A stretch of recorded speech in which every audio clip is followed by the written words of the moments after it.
투자하는 다양한 방법, 재테크 기사와 돈 되는 정보로 투자의 기준을 제시해주는 머니쇼 시작합니다. 간밤 뉴욕 증시 3대 지수 모두 이틀 연속 올랐습니다. 미중 정상 간 통화 기대감이 또 투자 심리에 긍정적인 영향을 준 것 같다는 해석 나오고 있죠. 네, 그렇습니다. 트럼프 대통령이 중국이 제네바 합의를 성실히 이행하지 않는다면서 불만을 드러냈었죠. 이에 미중 간의 갈등이 다시 불거지는가 싶었습니다만 백악관에서 조만간 트럼프 대통령과 시진핑 중국 국가주석 간의 대화가 있을 것이라고 밝히면서 시장의 기대감을 키웠습니다. 대중국 수출이 일부 막혀있는 엔비디아로서는 다시 대화가 재개된다면 좋은 일만 있을 것이다. 이런 기대감을 키울 수 있는데요. 엔비디아 다시 시총 1위를 탈환했고 미중 관세 부과 가운데서 또 이렇게 시장의 불안이 어느 정도 해소된다는 점이 시장을 또 이렇게 끌어올린 것 같습니다. 미국채 매도세도 일부 진정되었고요. 그러나 국채 수익률은 아직까지 큰 변화는 없습니다. 네, 이제 제21대 대통령 선거로 하루 쉬었던 국내 증시입니다. 6월 첫 거래일에는 양시장 모두 올랐습니다. 외국인 투자자가 순매수하는 모습이었고요. 유가증권 시장에서 월별 기준으로 봤을 때 9개월 동안 순매도를 이어가던 외국인 투자자가 5월에는 순매수로 전하는 모습이었습니다. 이대로 계속 기조를 이어갈 수 있을지 주목해 보시면 좋을 것 같고요. 또 대선을 앞둔 기대감과 차익 실현이 공존하면서 변동성을 키웠던 코스피였습니다. 그날 강보합으로 마감이 됐는데 그동안 대선 후보 관련 테마주들이 급등락을 보여왔습니다. 이제 결과를 받아든 오늘부터는 어떤 변화가 있을지 주목해 보시면 좋을 것 같습니다. 네, 말씀하신 대로 지금 이제 국내 증시는 대통령 선거라는 큰 이벤트를 이제 마무리했습니다. 역대 대선 후에는 코스피 수익률이 그다지 좋지 않았던 과거 통계가 있는데요. 국내 증시 앞으로 어떤 전략이 필요한지 하우머니에서 알아보도록 하겠습니다. 네, 지금 보시고 계신 머니쇼는 SBS BJ과 유튜브에서 실시간 시청이 가능합니다. 더 많은 국내 주식 정보 받아보실 분들은 카카오톡 채널 머니랩 추가하시기 바랍니다. 그럼 먼저 빠르게 돌아가는 글로벌 증시 상황부터 정리해볼까요? 최주연 아나운서 소식 전해주시죠. 롤러코스터를 타던 뉴욕 증시가 결국 이틀 연속 상승에 성공했습니다. 큰 이벤트가 없었던 오늘 시장은 장 초반만 해도 OECD가 미국의 경제 성장률을 대폭 하향 조정하면서 하락세로 출발했는데요. 예상보다 미국 경제가 괜찮다는 지표가 발표되고 백악관이 오늘도 중국과의 합의가 곧 이뤄질 것이라고 말하자 시장은 하락폭을 모두 말아 올렸습니다. 마감 상황 보면 오늘 다우지수가 0.51% 올랐고요. S&P 500 지수는 0.58%, 나스닥 지수가 0.81% 뛰었습니다. 시총 상위 종목들도 개장 직후에는 약세를 보이다가 장 후반으로 갈수록 상승폭을 키웠습니다. 특히 엔비디아가 큰 폭으로 오르면서 마이크로소프트를 제치고 시총 1위 자리에 등극했는데요. 투자은행 제프리스 애널리스트가 엔비디아를 올해 최고 종목으로 꼽고 또 목표 주가를 $185로 제시하는 것이 호재로 작용했습니다. 또 그 밖에 애플과 마이크로소프트도 모두 양전에 성공했습니다. 시총 6위부터다 보면 엔비디아의 상승세에 힘입어서 오늘 브로드컴이 3% 넘게 뛰었고요. 테슬라는 장 초반 상승률이 3%를 웃돌았지만 머스크 CEO가 트럼프 대통령의 감세안을 또다시 비판하면서 상승세가 0.46%까지 축소됐습니다. 그러면 시장 흐름을 반전시킨 이슈들 살펴보면 우선 조금 전 언급했던 대로 트럼프 대통령과 시진핑 주석 간 통화가 성사될 것이라는 소식이 재차 나온 것이 모멘텀이 됐습니다. 어제만 해도 중국 상무부가 미국을 향해서 제네바 합의사항을 이행하지 않은 데 대한 반박 성명을 내놓고 또 시진핑 주석과의 통화에 대해서는 아는 바가 없다고 일축했었는데요. 간밤 백악관 측에서 매우 곧 정상 간 대화가 이뤄질 것이라고 말하면서 기대감을 또 키워나갔습니다. 또 트럼프 행정부가 주요국과 관세 협상 속도를 높이기 위한 움직임을 보이고 있는 것도 좋게 작용했는데 외신에 따르면 백악관은 모든 교역국에 현지 시간 4일까지 최상의 제안을 제출하라고 요구했습니다. 이를 보고 전문가들은 트럼프 대통령의 관세 불확실성을 길게 끌고 싶어하진 않는 것으로 보인다고 설명했습니다. 또 고용지표도 확인해보면 관세 전쟁 속에서도 미국의 4월 구인 건수는 739만 1,000건으로 나오면서 전월치와 전만치를 모두 크게 웃돌았습니다. 이 경기 둔화의 시그널 중 하나인 해고율도 1.1%로 나오면서 여전히 낮은 수준을 유지했고요. 노동시장의 자신감을 나타내는 자발적 퇴직자 비율도 거의 변동이 없었습니다. 이를 보고 전문가들은 관세 전쟁에 따른 불확실성에도 불구하고 기업들이 잘 버텨주고 있는 것으로 보인다면서 고용시장이 안정세를 이어가고 있다고 평가했습니다. 다만 관세로 인한 경기 하방 리스크가 커지고 있다는 데이터들도 여러 나오고 있는데요. 일단 미중 무역 전쟁으로 인해서 양국 간 제조업이 크게 위축되고 있습니다. 어제 ISM 지표에서 미국 제조업이 3개월 연속 위축되고 있다는 신호가 나온 데 이어서 중국의 차이신 제조업 PMI도 8개월 만에 수축 국면을 보였습니다. 차이신에 따르면 5월 제조업 PMI는 48.3으로 시장 전망치를 크게 밑돌았고요. 2022년 9월 이후 최저치를 기록했습니다. 중국은 제조업 강국인 만큼 고율 관세에 타격을 크게 입을 수밖에 없고 이번 수치가 미중 제네바 합의가 이뤄진 후에 나온 것을 보면 앞으로 관세 전쟁 여파가 더 커질 가능성이 있겠습니다. 또 제조업 상황을 반영하는 공장제 수준은 마이너스 3.7%를 기록하면서 예상치를 하회했고요. 앞서 관세 부과 전 사재기 효과까지 사라지면서 직전치 대비로도 크게 내려갔습니다. 특히 운송장비 주문이 크게 빠지면서 전체 수치를 끌어내렸는데요. 관세 우려로 항공사들이 보잉 항공기에 대한 수요를 줄인 영향입니다. 이런 가운데 OECD에서는 미국발 관세 전쟁으로 전 세계 경제 성장률이 크게 낮아질 것이라고 전망했습니다. OECD는 지난 3월 보고서에서는 올해 세계 성장률이 3.1%, 내년에는 3%로 예측했었는데요. 이를 모두 2.9%로 낮춰 잡았습니다. 특히 미국의 GDP 성장률 하향 조정폭이 G20 국가들 중 가장 컸는데 OECD 측은 올해 미국의 성장률을 기존 2.2%에서 1.6%로 낮췄고요. 내년 성장률도 1.6%에서 1.5%로 내렸습니다. 이에 대해서 발표 측은 올해 무역 장벽의 급증과 금융 여건의 악화, 또 기업 및 소비자 신뢰 악화와 정책 불확실성 심화로 경제 성장이 위협받고 있기 때문이라고 설명했습니다. 채권 시장은 예상보다 견조한 노동시장 지표의 흐름이 크게 달라졌습니다. 장초반 국채 수익률은 일제히 하락했었는데 장중 미국의 4월 부인 건수가 견조한 수준을 유지한 것으로 나오면서 방향을 전환했습니다.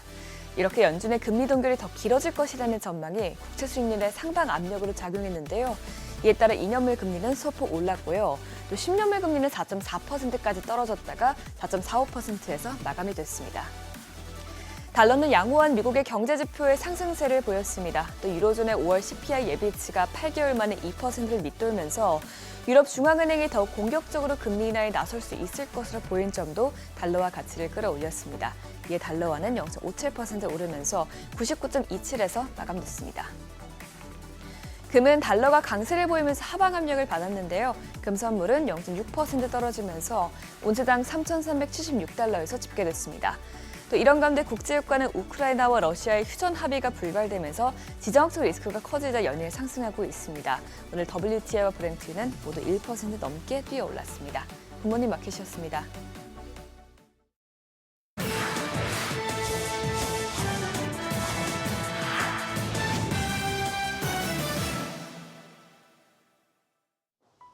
주요 외신들은 이재명 대통령 당선 소식을 긴급 타전했습니다. 먼저 뉴욕타임즈는 국회 다수당인 민주당 출신의 이재명 대통령이 집권하면 최근 수십 년간 가장 강력한 대통령 중 한 명이 될 수 있다며 대통령직 외에도 민주당이 국회를 장악하고 있다 짚었고요. 파이낸셜 타임즈도 1987년 민주화 이후 최고 득표율로 이번 선거는 개인의 승리를 넘어 한국 정치의 역사적 전환점이 될 것이다 평가했습니다. AP통신은 출구조사 이전부터 윤석열 전 대통령의 비상겸 시도에 대한 대중적 분노로 이재명 대통령의 쉬운 승리가 예상됐다며 이번 선거는 한국 민주주의의 결정적 순간이라고 코멘트를 남겼습니다. 외신들은 새 정부의 시급한 과제로 경제 회복과 대미 통상 문제를 꼽았는데요. 블룸버그는 신인 대통령은 위축된 경제를 되살려야 한다는 즉각적인 압박에 직면하게 됐고 트럼프 관세로 위협받고 있다며 이재명 대통령의 승리는 지난 3년간의 보수 집권 이후 한국 경제와 외교, 에너지 정책에 큰 변화를 가져올 것이다 짚었고요. 해외 전문가들은 이념에 치우친 경제 정책이 펼쳐질 가능성에도 주목했습니다. MBC는 유라시아 그룹의 분석을 인용해서 이재명 대통령이 선거 과정에서 중도층을 겨냥했지만 당선 이후에는 보다 좌파적인 정책을 본격화할 것이라며 2차 추가 경정 예산 규모와 대미 관세 협상 방식이 핵심 관전 포인트다라고 지적했고요. 또 골드만삭스는 확장 재정 기조 속에서 한국은행은 통화 긴축으로 일부 균형을 맞출 가능성이 있다 짚으면서 정책 불확실성 해소와 달러 약세 흐름 속에서 원화 강세가 아시아 전반으로 확산될 것으로도 분석했습니다. 외신들은 또 대중, 대북 정책도 전환점을 맞이할 것으로 내다봤습니다. 월스트리트저널은 미국의 관세 정책, 주한미군 방위비 부담, 대북 관계 등이 주요 외교 현안으로 남아있다며 이번 선거 결과로 한국과 중국, 북한의 관계 변화를 가져올 수 있다 분석했는데요.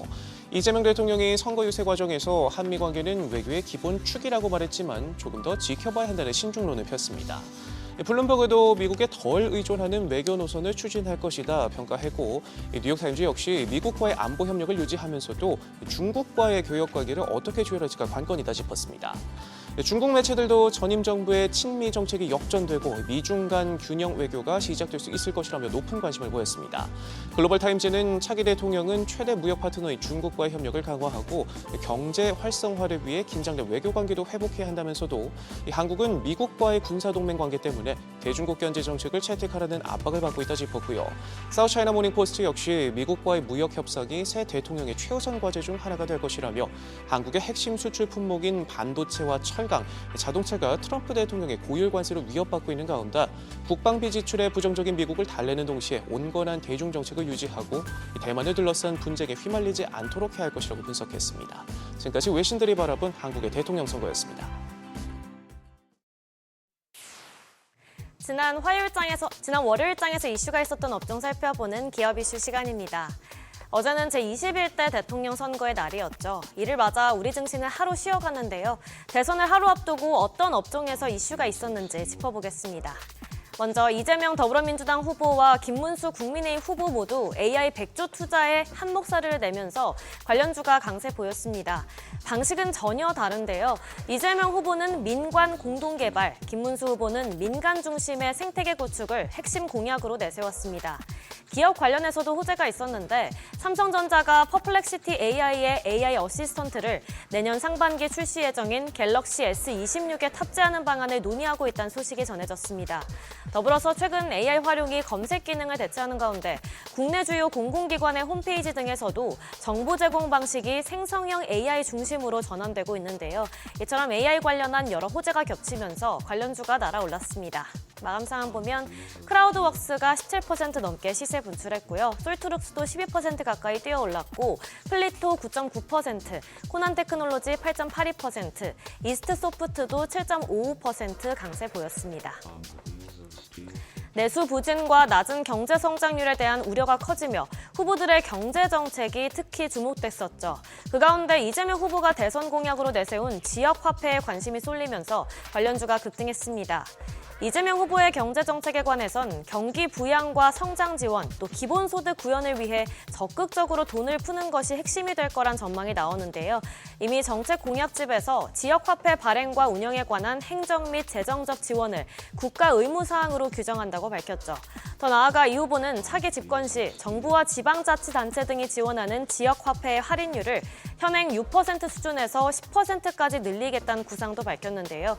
또한 지역화폐는 지역에서만 쓰기 때문에 해당 지역 경제를 활성화하는 효과가 있다며 양극화 해소 측면에서 노벨 평화상을 받을 정책이라고 언급하기도 했습니다. 마감 상황 보면 유라클이 상한가 기록했고요.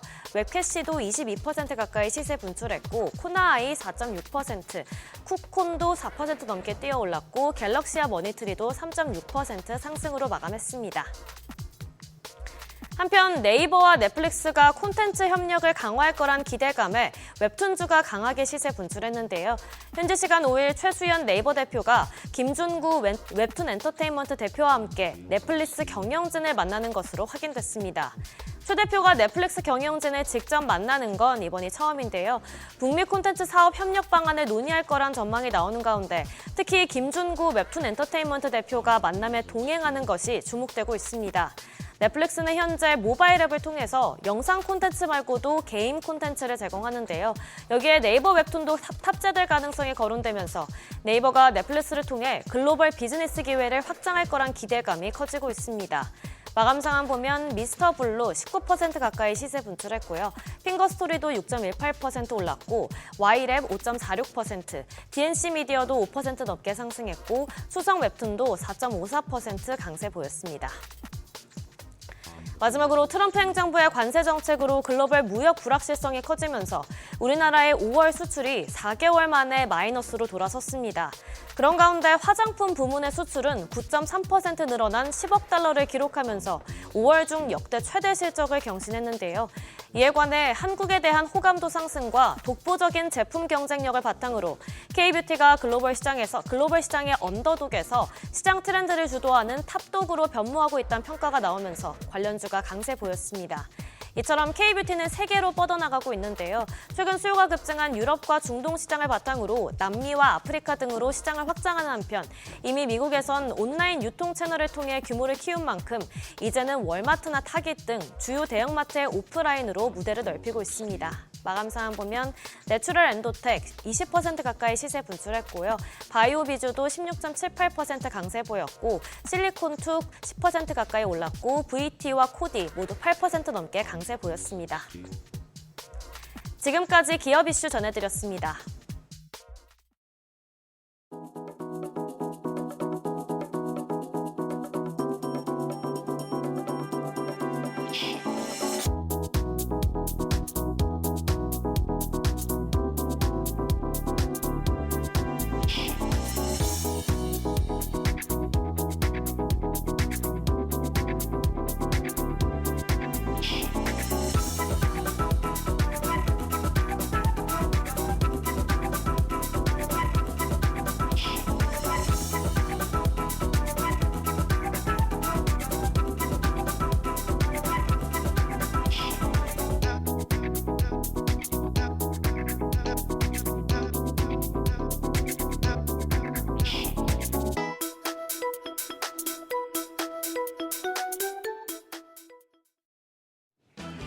(6월의) 첫 거래일 국내 증시는 선방했습니다. 아시아 증시 전반적으로 관세 이슈에 긴장했지만 우리는 대선 기대감이 더 크게 작용했습니다. 대선 결과가 나왔습니다. 보통 대선이 끝나면 허니문 랠리라고 해서 새 정부 출범 기대감에 주가가 상승하는 경향이 있는데요. 당장 오늘부터 이 허니문 랠리가 나타날지 주목되고 있습니다. 그럼 전 거래일 복귀하면서 오늘장 투자 포인트 확인하시죠. 지난 월요일 코스피는 강보합, 코스닥은 0.8% 상승했습니다. 미중 갈등 우려의 관세 불확실성이 다시 커졌는데 대선 기대감이 이 부분을 어느 정도 상쇄시켰습니다. 다만 양시장 합쳐서 상승 종목보다는 하락 종목이 더 많은 날이었습니다. 우선 외국인들이 5월 한 달 순매수한 데 이어 6월 출발도 시장에 우호적이었습니다. 유가증권 시장에서 1,250억 원 순매수하면서 지수를 방어했습니다. 기관은 2,400억 원 넘게 순매도했고 개인은 외국인과 함께 1,000억 원 가까운 사자세를 나타냈습니다. 코스닥 시장에서도 외국인은 1,100억 원 넘는 순매수였습니다. 여기에 기관도 170억 원 사자 포지션 취하면서 지수 상승폭이 코스피 대비해서 컸고요. 개인만 1,215억 원 팔아냈습니다. 유가증권 시장 시가총액 상위 종목 마감가를 보면 반도체 투톱이 나란히 1%대 상승했습니다. 수출입 동향에서 전체 그리고 대미 수출은 감소했지만 반도체는 수출 호조를 보인 점이 긍정적으로 작용했습니다. 여기에 간반 필라델피아 반도체 지수가 급등했기 때문에 오늘도 훈풍 이어받을 수 있을지 주목됩니다.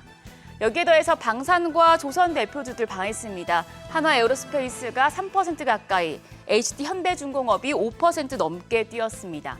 반면 최근에 강했던 증권주 쪽에서는 차익 실현이 나왔는데요. KB금융 4%대 낙폭 기록했습니다. 코스닥 시총 상위단에선 시총 1위 알테오젠이 6% 넘게 뛰며 지수 상승 기여도가 컸습니다. 미국 특허 등록 완료 발표 기대감이 커진 영향이었습니다. 더불어서 파마리서치와 ABL 바이오 등 다른 제약 바이오주도 같이 올랐습니다. 반면 에코프로 형제, HLB, 펩트론 등은 약세를 기록했습니다. 환율은 내렸습니다. 정규장 마감 시간 달러 기준 7원 내린 1,373원 10전의 거래를 마쳤습니다. 미국과 중국의 무역 전쟁 긴장감이 다시 고조화되면서 달러화가 약세를 나타냈고 대선 기대감이 작용하면서 원화는 강세를 보였습니다. 이후에 환율은 야간 거래에서 1,370원 중반대에서 거래를 마쳤습니다. 도널드 트럼프 미국 대통령과 시진핑 중국 국가주석과의 대화를 기다리는 가운데 간밤 미국의 장단기 국채금리가 상승했고 미국 달러의 가치가 높아지면서 오늘 새벽 기준 역외 환율은 1,378원 70전까지 상승했습니다. 오늘 대통령 선거 결과까지 환율에 영향을 줄 여러 요인들이 상존하기 때문에 외환시장 개장 흐름은 눈여겨보셔야겠습니다. 제21대 대통령으로 더불어민주당 이재명 후보가 당선됐습니다. 이재명 대통령은 코스피 5천 시대를 열겠다는 공약을 내건 바 있는데요. 증권가에서는 추가 경정 예산 편성과 경기 부양책 등이 주가를 밀어올릴 수 있다는 전망에서 허니문 랠리가 펼쳐질 것이란 낙관론이 나옵니다. 2010년 이후 치른 3번의 대선 직후 한 달 동안 코스피는 평균 1.93% 상승했었습니다. 유진투자증권 자료를 보면 대선 직후 지수가 대선 한 달 전보다 떨어진 적은 딱 3번 있었고요. 지난 2번의 대선 때는 지수가 모두 상승한 바 있습니다. 하나증권에 따르면 지난 3번의 대선 이후 한 달간 수익률이 가장 높았던 업종은 소매 유통이었습니다. 다만 3개월 이후의 상승률은 1.7%로 떨어졌었고 은행과 IT, 하드웨어 업종은 대선 이후의 3개월간 꾸준히 주가 상승률이 높았던 것으로 나타났습니다. 하나증권은 이번 대선 직후엔 정책과 관련해서 무게가 상대적으로 가벼운 중소형주가 대부분인 IT와 하드웨어 업종에 관심을 두라고 조언했습니다. 과연 주식시장 오늘부터 허니문 랠리가 펼쳐질지 관련한 증권사 뷰들 미리 체크해 두시죠. 일정입니다. 오늘은 우리나라 1분기 GDP 확정치가 나오고 밤에는 미국의 5월 ISM 서비스 PMI가 발표됩니다. 한편 전 거래 시간외 거래에서는 콜드체인 관련주가 상승했습니다. 질병관리청이 인접 국가에서 코로나19 발생이 증가한 데 따라 고위험군의 경우 반드시 코로나19 백신을 접종해달라고 당부했는데요. 이에 백신을 보관하는 콜드체인 시스템 관련주들이 부각됐습니다. 오늘 장에서도 상승세 이어갈 수 있을지 지켜보시죠. 그럼 넥스트레이드 프리마켓 확인하겠습니다. 간밤 뉴욕 증시 미중 정상 대화 기대감에 3대 지수 일제히 상승했습니다. 특히 반도체주가 강했는데요. 우리 시장은 어떨까요? 일단 프리마켓 보면 유가증권 시장 빅5 종목, 특히 반도체 투톱이 나란히 상승합니다. 삼성전자가 1.4% 강세로 57,600원, SK하이닉스, 간밤 엔비디아가 상승했기 때문에 더 크게 영향을 받고 있습니다. 2.65% 뛰면서 현재 거래가 21만 3천 원이고요. 삼성바이오로직스가 0.58% 강세, LG에너지솔루션도 1.23% 상승합니다. 거래가는 28만 8천 원. 반면 한화에어로스페이스 0.84% 조정받으면서 82만 8천 원으로 거래가 집계되고 있습니다. 이어서 코스닥 빅5 종목입니다. 알테오제는 지금 프리마켓에서도 7% 가까운 상승세 보여줍니다. 거래가 37만 4천 원이고요. 에코프로비엠이 1.24% 오름세로 9만 100원. HLB는 5% 가까이 내려갑니다. 현재 거래가 5만 300원으로 집계되고 있습니다. 에코프로는 에코프로비엠과 동일하게 1.9% 강세 기록합니다. 42,900원에 거래되고 있고요. 지금 펩트론이 지금 프리마켓에서 하한가입니다. 16만 1,000원으로 기록이 되고 있는데 오늘 이제 개장 이후의 분위기도 조금 더 살펴보셔야겠습니다. 여기까지 프리마켓 점검했습니다. 대통령 선거라는 굵직한 이벤트가 마무리됐습니다. 과연 증권가 전망처럼 국내 증시가 허니문 랠리를 보여줄지 오늘 개장 상황 지켜보시죠. 지금까지 어제장 오늘장이었습니다.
네, 현재 시각 8시 25분 향해 갑니다. 지금 보시고 계신 머니쇼는 SBS BG앱과 유튜브에서 실시간 시청이 가능합니다. 특히 SBS BG앱 다운로드 받으셔서 시청하시면 다양한 정보 확인해 보실 수 있고요. 더 많은 주식 정보 원하시는 분들은 카카오톡 채널에서 머니를 검색하셔서 친구 추가하시면 됩니다. 자, 이제 우리나라의 가장 큰 이벤트였던 21대 대통령 선거 이제 결과가 나왔고 이제 오늘부터 새로운 행정부가 출범을 하게 되고 네. 뭐 여러 가지 기대감도 있으실 것 같고 뭐 우려감도 있으실 것 같고 이 가운데 뉴욕 증시에서는 뭐 계속해서 트럼프의 뭐 행정명령 서명 소식이 나오니까 또 알루미늄 철강 기존 25%에서 50%로 품목별 관세 부과 행정명령 서명했으니까 네. 우리 시간으로 이제 자정 지나서 아니죠 오늘 오후 1시 오늘 오후 1시부터 발효가 되는 거예요. 아, 그래요. 예. 그러니까요. 이제 뭐 적어도 이제 국제 경제하고 금융 시장을 딱 분석하는 가운데서 이제 소위 말하는 패드 워처들 네.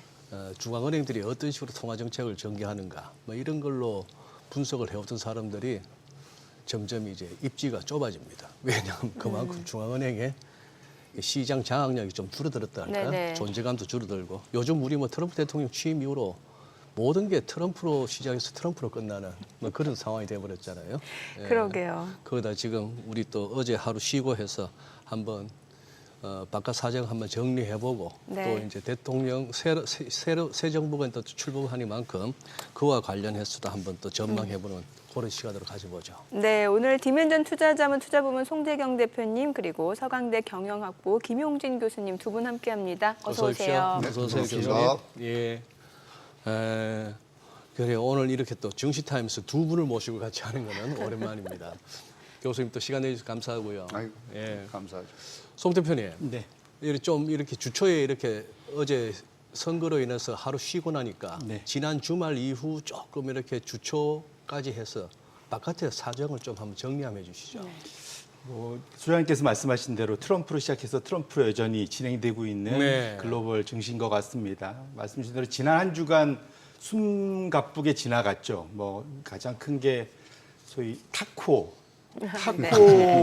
논란부터 시작을 한 거고요. 그다음에 이제 그 우리나라하고 유사하게 이제 미국도 이제 법원이 중요해졌습니다. 법원이. 예, 네. 그래서 무역법원, 미국의 그 이제까지 조명을 못 받던 무역법원하고 그러니까 연방항소법원 이 두 군데를 통해서 이제 아까 타코부터 말씀을 드리면 타코는 이제 우리가 좋아하는 멕시코의 전통 음식이잖아요. 근데 네. 사실은 이제 그게 그 파이낸셜 타임스의 로버트 암스트롱이라는 유명한 그 에디터가 예. 글을 쓴 거에 그러니까 타코가 약자인데 트럼프 always chickens out. 네. 트럼프는 언제나 물러선다 뒤로. 네. 예, 이제 치킨스가 들어가면 뭔가 좀 느낌이 뉘앙스가 안 좋지 겁먹고 않습니까? 도망친다 이런 느낌. 예, 예, 예. 우리가 치킨 게임을 떠올리면 그렇습니다. 되는 예, 거죠. 예. 겁먹고 그러니까, 도망친다는 그러니까 약간 비겁하다, 뭐 내지는 뭐 그러니까 그런 느낌인데 되게 열받았죠 한마디로 트럼프가 진짜로. 근데 그러고 거기에 뒤통수를 한 번 더 때린 게 뉴욕 그 무역법원에서 상호 관세에 대해서 위헌이다 네. 판결 냈고 얼마 안 있다가 금방 바로 그 항소법원에서는 가처분 신청을 인용해서 당분간은 유지시킨다 대법원의 네. 판결 나올 네. 때까지 이렇게 해줬습니다. 그리고 나서 이제 바로 가고 아까 말씀하신 철강과 알루미늄 관세를 25에서 50%로 글쎄. 네. 특별한 이유도 없어요 사실은 그냥 올렸습니다 그냥. 예. 그러니까 치킨스 아웃 듣고는 좀 열받은 것 같아요 지금 아주. 사실은 25%나 50%나 사실은 수입하기는 어렵거든요. 그런 측면에서 놓고 보면 그것이 이제 어쨌든 일련의 큰 흐름이었고 거기에 추가해서 가장 걱정하는 거는 결국은 트럼프가 시진핑을 중심으로 한 중국에 대해서 제네바 합의를 위반하고 있다. 결국은 전에 저희가 한번 논의했던 히토류 수입이 원활치 않은 거에 대한 불만을 터뜨린 거고 자동차 업계에서 실제로 얘기한 대로 이대로 가면 한두 달 안에 우리가 코로나 때처럼 공장 다 올스톱해야 돼라고 얘기를 하고 있기 때문에 사실은 그 얘기가 나온 거고요. 반면에 이제 또 중국에서는 또 날석에 나왔죠. 보면은 너희가 반도체 더 심하게 지금 규제하고 있잖아. 네. 심지어는 우리가 생산한 것도 딴 나라에 못 팔게 이게 말이 되니? 라고 이제 또 얘기를 한 거거든요. 그러니까 양쪽이 상당히 첨예하게 부딪히고 있기 때문에 상당히 걱정을 했는데 말씀 주신 대로 다행스럽게 월화는 둘이 정상 간에 통화를 해서 해결할 수 있겠다라는 기대감으로 네. 이틀간 흘러왔는데 실제로 통화는 해봐야 통화가 된지 알겠죠. 그래서 어쨌거나 이번 주 한 주간은 그 흐름이 상당히 중요할 것 같고요. 마지막으로는 지금 감세안이 지금 상원에 가 있는데 그 안에 이 숫자를 우리 이제 앞으로 기억하셔야 될 것 같습니다. 899조. 네. 그 조항 안에 899조가 있습니다. 이게 이제 1000페이지가 넘는 거 안에 이제 다 분석하다 보니까 뒤늦게 나왔어요. 그러니까 네. 무슨 말이냐면 해외에서 외국인들이 미국 자산을 투자한 것에 대해서 걔네가 마음에 안 들면 미국이 그 사람에 대해서 그 소위 세금을 최대 20%까지 추가로 징벌적으로 보복세로 때릴 수 있다. 이러면 이제 외국인들 입장에서 미국 자산을 계속 갖고 가는데 엄청난 부담을 갖고 그냥 20% 뜯길 수 있다는 거잖아요. 예. 그래서 이것이 앞으로 사실은 상당히 큰 변화를 줄 수 있는 이러한 것들이 상당히 뭐 전반적으로 벌어지면서 이틀간 살얼음판을 걸으면서 주가가 그래도 강세를 보였다는 것, 이것을 우리 투자자분들이 한번 머릿속에 정리해 볼 필요가 있겠다 이렇게 말씀드립니다. 지금 말씀해주신 그 감세안에 대해서는 트럼프도 일침을 가했잖아요. 그 X에다가 그 감세안에 대해서 굉장히 직접적인 표현을 썼어요. 아주 심한 표현이에요. disgusting, abomination. 이러면 이러면 아주 뭐 역겹고 혐오스럽다. 머스크가 예, 얘기. 예, 네. 예, 그러니까, 일론 머스크가. 그러니까 아니, 도치수장 입장에서는 구역질날 정도로 혐오스러운 예. 법안이다 이 그럼 말이죠. 굉장히 직설적으로 쓴 심하죠. 거예요. 아니 근데 교수님, 네. 교수님 보시기에는 또 학계에서는 지금 이 관세 예를 들어서 미국의 법원 내에서도 뭐 티격태격하지 않습니까?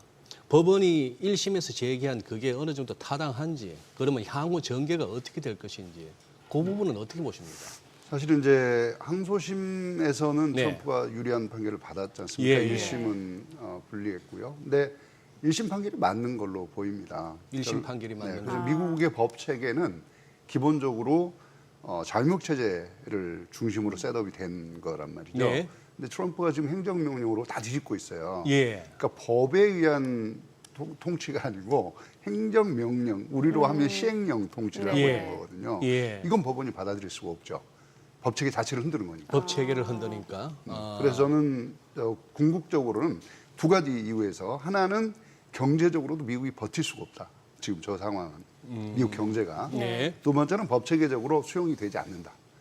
그래서 조만간 제가 사실은 이제 다른 데 나가서 9월이 마지노선이라고 얘기를 했거든요. 9월요? 네, 9월까지 아마도 트럼프가 버틸 수가 없을 거다. 더 이상은. 계속 지금과 같은 지금 같은 강세 상태로는 강공은 안 된다. 그래서 협상을 9월까지 다 마무리를 하고 예. 정상 상태로 돌아갈 거다라고 보고 있습니다. 그렇게 보신다. 갑자기 궁금해지는 게 그때 왜 항소법원에서 그 본안 심리 기간 동안은 이제 기존의 상호관세 효력이 계속해서 이어진다라는 그렇습니다. 판결을 내렸을 네. 때 왜 트럼프가 당장 금요일 날 대법원에 긴급구제 요청하겠다라고 했을 때 그건 지금 어떻게 된 건가요? 지금 이제 진행이 진행 되고 중. 있습니다. 진행 중이고. 근데 결과적으로는 일단 상호관세에 대해서는 이제 트럼프 행정부가 버티기가 쉽지 않을 것이다. 버티기 쉽지 않습니다. 왜냐하면 이게 이제 사실은 그 기본적으로 IEPA라는 거잖아요. 예, 예. International Emergency Economic Powers Act니까 우리 국가의 치명적 위험을 안기는 품목에 대해서는 긴급하게 네. 대응을 할 수 있다는데 네. 지금 그거 아니잖아요. 예. 그 법은 이런 얘기하면 좀 뭐하지만 누군가가 이거는 우리는 정말 위급한 상황이야라고 판단을 했어요. 근데 많은 사람들이 그렇지 않다고 판단하고 있어요. 그러니까. 그런 법은 어떻게 판단할까요? 예, 예. 많은 사람이 그렇지 않다고 판단하는 거 판단하겠죠, 당연히. 근데 그런 상황이라고 보시면 될 것 같아요. 아니 근데 지금 오늘이 6월 4일입니다. 이제 미국은 해봐야 지금 6월 3일 네. 오겠습니다만 지금 철강 알루미늄 관세 그대로 간다면 이제 미국은 한나절 이후부터 이제 저 관세를 제일 올려야 되는데 저 직전에 없던 일로 하면 진짜 치킨 아웃 되는 거 아닙니까? 진짜 타코 되는 거 아니에요? 타고 되는 거죠. 그러니까 밀어붙인다고 봐야 될 거고. 밀어붙인다. 당분간은 밀어붙인다고. 또 봐야죠. 하나 아까 우리가 정리했던 뉴스 가운데 4일까지 각 전 세계가 최종적으로 미국은 엄포를 놨고 그러면 큰형님이 이렇게 일단 그거 했으니까 너희들이 알아서 어디까지 형님 욕구를 채울 수 있는지 네, 한번 네. 제안해봐가 4일입니다. 지금 우리나라는 준비가 됐을까요? 그 우리 제안할 게. 준비가 안 돼 있죠. 이제 대통령이 지금 협상하고 있는 국가들한테 그걸 하라는 거니까. 지금 협상하고 있는 4일까지. 우리는 협상도 시작 안 했나요? 우리 협상 시작 안 했습니다. 7월 8일까지가 이제 듀데이트니까. 예. 우리도 이제 바빠졌네요. 우리도 그러면. 바빠졌습니다. 아니 트럼프가 이 정도로 이 감세안에 대해서 신랄하게 비판한 거면은 그만큼 이게 부채가 미 연방정부 부채가 트럼프가 아니고 트럼프가 머스크가. 아니고 그간에 머스크가. 네, 감사합니다. 정정해 주셔서 이거 완전 거꾸로 얘기하면 큰일 날 화날 뻔했는데 그래서 대표님 눈이 휘둥그레지셨구나. 네, 네. 예. 트럼프의 감세안에 머스크가 이렇게 신랄하게 비판을 할 정도로 이 연방정부 부채가 늘어날 수밖에 없다는 거잖아요. 그럼 맞습니다. 실질적으로 어느 정도 부채 급증이 예상이 되고 또 과연 이거를 그 관세 수입으로 진짜로 메꿀 수가 있는지도 좀 궁금하거든요. 기본적으로 말씀 주신 대로 머스크는 비즈니스맨이고 네. 그다음에 도지의 또 바로 직전 수장이었습니다. 근데 네. 기본적으로 하는 건 재정 적자를 줄이겠다는 게 목표였고 네. 이번 감세안이 재정 적자를 엄청 확대할 거다. 또 대략 제일 적게 부른 데가 한 2조, 그러니까 연 2,800억 달러. 네. 많게는 5,200억 달러까지. 그래서 향후 10년간 이것이 매년 발생할 거라는 거거든요. 예. 그러면 이것이 지금 안 그래도 지금 전체 지금 미국의 GDP에서 부채가 차지하는 비중이 124% 정도는 되는데 향후 10년간 넘어가면 10%포인트 이상도 올라갈 거고 이 속도로 그대로 가면 150% 넘는 것이 뭐 우습다. 이제 이 얘기가 나오는 겁니다. 과연 그렇게 하면 미국의 국채를 누가 사주겠냐. 이제 이런 걱정이 다 연결이 되는 거죠. 근데 여기에서 그래서 트럼프 입장에서는 이 상호 관세를 통한 세금, 새로운 신규 세원이 절실하게 필요하다. 돈이 필요한 겁니다. 돈이. 그래서 이제 이거 지금 상호 관세에 그렇게 목을 메고 있는 거다 보셔야 될 것 같은데요. 이것이 그냥 내가 센 거를 보여주려고 한다는 게 아니라 감세 안에 재정 적자를 메꿀 수 있는 재원이 필요한 거다 보셔야 될 것 같아요. 그래서 두 가지로 나누셔야 될 것 같은데 제가 늘 얘기했지만 품목별 관세는 해외에 나가 있는 일자리를 되찾아오는 것이 목표고요. 철강, 알루미늄이 대표적인 거죠. 그 다음에 상호 관세, 모든 나라의 10% 플러스 우리나라는 뭐 25% 이렇게 돼 있는 거. 이것 자체는 결국은 내가 감세에 필요한 재원 마련을 꾸준히 빨아내는 이제 이것의 용도로 이제 상호 관세가 지금 필요한 겁니다.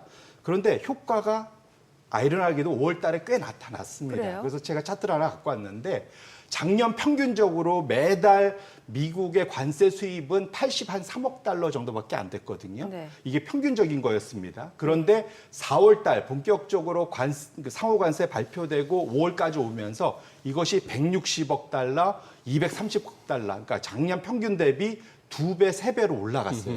근데 이게 만일 230억 달러가 매달 발생을 한다고 하면 1년에 2,400억 달러가 넘는 수입이 들어오는 겁니다. 그러네요. 그러면 아까 말씀드렸던 재정 적자의 상당 부분을 해결할 수 있게 되는 거죠. 아하. 그러니까 이것이 꼭 필요한 거예요. 그러니까 아니 근데 상호관세가 지금 일시 유예된 상황인데 저 수입은 기본적으로 중국도 걸려 있고 기본 관세가 기본 관세 10% 때문에 유지가 10%. 돼요. 그러니까 관세가 이제 우리 두 가지로 크게 봐야 되는데 예. 무역법 301조에 예. 따라서 무역법에 따라서 하는 기본 관세 네. 10%와 네.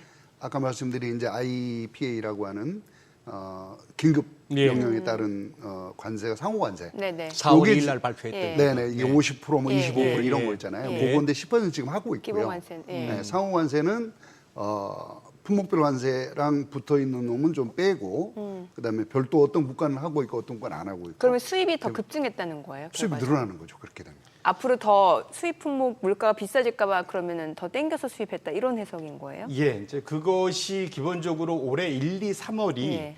미국의 무역 적자가 엄청 늘었습니다. 평균보다.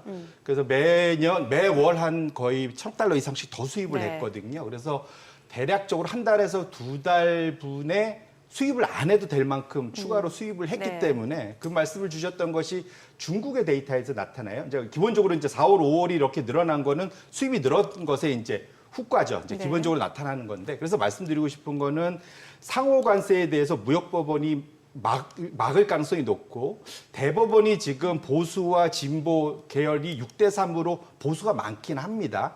그래서 트럼프한테 유리한 상황이긴 해요. 지금 상황. 네, 네. 그런데 논리적으로 트럼프가 바이든의 학자금 대출이니 기후 변화와 관련된 것들을 이것은 말이 안 된다 그러고 때렸고 대법원 가서 그걸 뒤집은 거거든요, 사실은. 그래서 못 하겠기 때문에 같은 논리면 상호 관세도 사실은 이 무역 법원 결과대로 나와야 됩니다. 그래서 대법원이 그때그때 달라질지는 좀 뚜껑을 열어봐야 될 네, 텐데 그래서 사실은 다른 안들을 열심히 지금 대학관에 찾고 있고 여러 개를 찾아냈습니다. 사실 그래서 시간은 좀 걸릴지언정 결론적으로는 현재의 상호 관세 말씀드렸던 소위 그 비상 경제 관련된 그런 규제법에 의해서는 못 때릴지언정 다른 걸로라도 어떻게든 때리려고 하는 이유가 감세안의 재정 적자를 만회할 돈이 필요하다. 네. 그렇기 때문에 이것은 어떤 형태로든 계속 나올 가능성이 높다라고 보셔야 될 것 같고요. 사실 골드만삭스나 모건스탠리도 같은 얘기를 그렇게 한 거죠. 예. 그다음에 두 번째로는 이제 말씀드린 대로 사실은 이렇게 돼서 우리가 5월 12일 날 제네바에서 미중이 합의를 이끌어내면서 네. 이제 다시 무역 잘 되는 거 아니냐 그랬는데 지금 미국에서 그러니까 중국에서 미국으로 가는 컨테이너선의 흐름을 보면 오히려 5월 10일 이후에 줄고 있어요. 지금 차트에 열려 있는데 4월 2일 상호관세 발표 전까지는 엄청나게 컨테이너 물동량 막 늘었다가 상호관세 발표하고 급락했다가 소폭 증가 다시 지금 떨어져서 작년 한 2, 3월 수준까지 완전히 아래로 내려갔습니다. 결론적으로는 현재 30% 정도의 지금 관세를 중국에 물고 있는데 저 정도면 미국과 중국의 관련된 물동량은 상당히 약화될 수 있다는 거 첫 번째.